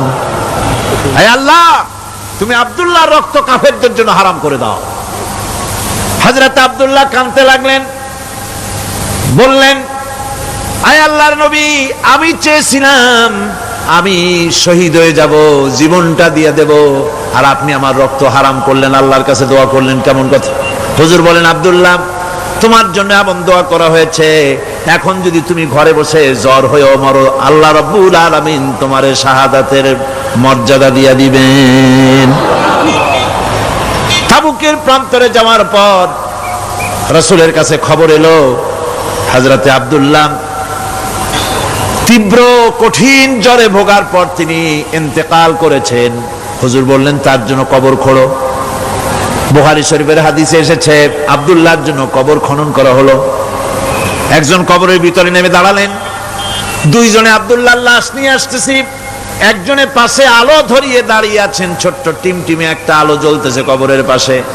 কবরের ভিতরে যিনি দাঁড়ানো, তিনি বলতেছেন, লাশ যারা বহন করতেছো তোমাদের ভাইয়ের প্রতি আদব করো, আদব করে নিয়ে আসো, মর্যাদার সাথে নিয়ে আসো। কবরে যিনি দাঁড়ায়া আব্দুল্লাহর লাশ ধরলেন, তিনি আর কেউ নন, তিনি বিশ্বনবী জনাবে মুহাম্মদুর রাসূলুল্লাহ সাল্লাল্লাহু আলাইহি ওয়াসাল্লাম। আল্লাহর নবী নিজ হাতে হযরতে আব্দুল্লাহ জুলবাজাদাইনের লাশ ধরে কবরের মধ্যে শোয়াই দিলেন। এরপরে কবরের উপরে হুজুর উঠে আসলেন, নিজের হাতে কবরের উপরে মাটি দিলেন আর বললেন, তোমরা আমার কাছে যারা আছো সরে যাও। ওনারা সরে দাঁড়ালেন। আল্লাহর নবী কবরের উপরে দুই হাত বিছায় দিয়া নবীজি বলতে লাগলেন, আয় আল্লাহ রব্বুল আলামিন, আজকের সন্ধ্যা পর্যন্ত আমি এই আব্দুল্লাহর উপরে রাজি ছিলাম, আয় আল্লাহ তুমিও আব্দুল্লাহর উপরে রাজি খুশি হয়ে যাও। হযরতে আব্দুল্লাহ বিন মাসউদ রাদিয়াল্লাহু তাআলা আনহু চিৎকার মেরে কেঁদে উঠছিলেন, যে হারে, আজকের কবরে আব্দুল্লাহর লাশ না হয়ে যদি আমার লাশটা হইতো। আল্লাহর দ্বীনের জন্য এমন খরচ তারা করেছেন, এভাবে তারা খরচ করেছেন, নিজেদের জীবন দিয়েছেন, জান দিয়েছেন, মাল দিয়েছেন। অনেক মানুষ আছে, কারা জয় হবে, কারা জিতবে, তাদেরকে পয়সা দাও, যারা জিততে পারবে না তাদের পয়সা দিও না। বড় বড় ধনী মানুষ আছে, দিতে পারে 5 লাখ 10 লাখ, দেয় মাত্র 500 টাকা। আবার যাদের উপরে ধারণা ওরা বুঝি জিতে যাবে, তাদের দেয় 2, 5, 10 লাখ 1 কোটি পর্যন্ত দিয়ে দেয়। আছে না? আছে। আল্লাহ পাক বলেন, ওয়ামা লাকুম আল্লা তুনফিকু ফি সাবিলিল্লাহ, আল্লাহর পথে খরচ করার ব্যাপারে তোমাদের আপত্তি কেন? কি হয়েছে তোমাদের? কেন আল্লাহর পথে খরচ করতে পারো না? ওয়ালিল্লাহি মিরাসুস সামাওয়াতি ওয়াল আরদ, অথচ আসমান এবং জমিনের সব কিছুর মালিকানা কার? আল্লাহর না। ওয়াজ তো আমি করি, গলায় অসুবিধা হলে আমার হবে, আপনাদের তো হওয়ার কথা না। শুনতে শুনতে গলা ভাঙছে। আকাশ আর জমিনে যা কিছু আছে সবটার মালিক কে? আল্লাহর নাম কি? যেমনটি জোরে নেওয়া উচিত ছিল গায়ের আওয়াজ দিয়া, গলার আওয়াজ দিয়া, তেমন আওয়াজ দিছিলেন না, দিলের থেকে বড় আওয়াজ হইত। গায়ের শক্তি দিয়ে আল্লাহ পাকের নাম নেন। আকাশ জমিন সবকিছুর মালিকানা কার? সে আল্লাহ রাব্বুল আলামিন বলেন, লা ইয়াস্তাবি মিনকুম মান আনফাকা মিন ক্বাবলিল ফাতহি ওয়া ক্বাতালা। আল্লাহ পাক বলছেন, তোমাদের মধ্য থেকে যারা আল্লাহর রাস্তায় অংশগ্রহণ করে, যারা লড়াই করে, আর যারা খরচ করে বিজয়ের পূর্বে, যারা লড়াই করে না আর খরচ করে না বিজয়ের পূর্বে, তারা কখনো সমান নয়। সুদিনে বসন্তের কোকিল হবা, ইন্নী মাকুম, আমরাও আপনাদের সাথে ছিলাম, এটার কোনো দাম নাই।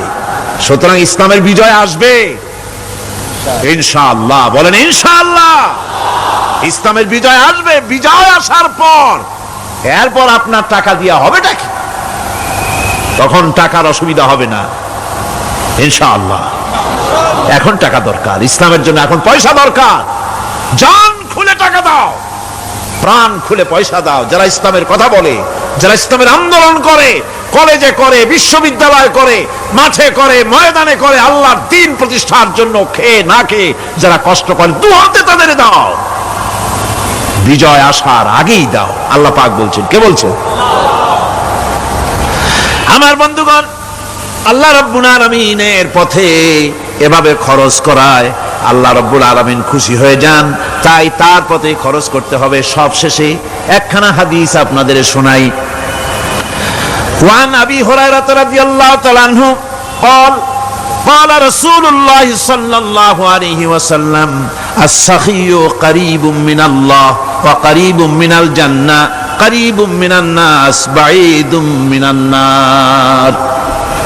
হযরত আবু হুরায়রা রাদিয়াল্লাহু তাআলা আনহু বলেন, রাসূল করিম সাল্লাল্লাহু আলাইহি ওয়াসাল্লাম বলেছেন, দানকারী আল্লাহর নিকটতম, দানকারী আল্লাহর নিকটতম, দানকারী বেহেশতের নিকটতম, দানকারী মানুষের নিকটতম, দানকারী জাহান্নাম থেকে দূরে সরায় দেন আল্লাহ। দানকারী বেহেশতের কাছে, আল্লাহর কাছে, মানুষের কাছে, আর জাহান্নাম থেকে অনেক অনেক অনেক দূরে। ওয়াল বাখিলু বাঈদুম মিনাল্লাহ বাঈদুম মিনাল জান্নাহ বাঈদুম মিনান নাস কারীবুম মিনান নার।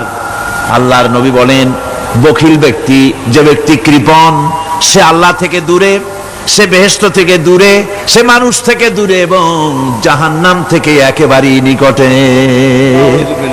নাউযুবিল্লাহ কোন নাউযুবিল্লাহ। ওয়ালা জাহিলুন সাখিয়ুন আহাব্বা ইলাল্লাহি মিন আবিদিন বাখিল। তিরমিজি শরীফের হাদিস। আর অবশ্যই একজন জাহিল দাতা, একজন কৃপণ আবেদের চাইতে আল্লাহর কাছে তার অনেক দাম। সুবহানাল্লাহ। সুতরাং আল্লাহর পথে প্রাণ খুলে আল্লাহর পথে দেওয়ার জন্য মন তৈরি করুন। আল্লাহ যা দিয়েছেন, যেমন জোয়ার, যেমন ভাটি তেমন জোয়ার। কুয়ার পানি যদি না উঠান, কুয়ার পানি ক্রমান্বয়ে পচে যাবে, নষ্ট হবে। পানি যত উঠাবে, কুয়া পানি তত জারি থাকবে। কোন সুবহানাল্লাহ। দিতে থাকবেন আল্লাহর রাস্তায়, দিতে থাকবেন, ততই কল্যাণ হবে, মুক্তি হবে, শান্তি পাবেন। মুনাজাতের জন্য বসেন, এক্ষুনি মুনাজাত। মুনাজাতের জন্য দাঁড়ানো ভাইরা সব বসে পড়েন। আল্লাহুম্মা আমিন। রব্বানা যালামনা আনফুসানা ওয়া ইন লাম তাগফির লানা ওয়া তারহামনা লানাকুনান্না মিনাল খাসিরিন। রব্বানা لا تزغ قلوبنا بعد إذ هديتنا وهب لنا من لدنك رحمة إنك أنت الوهاب। আয় আল্লাহ তাআলা,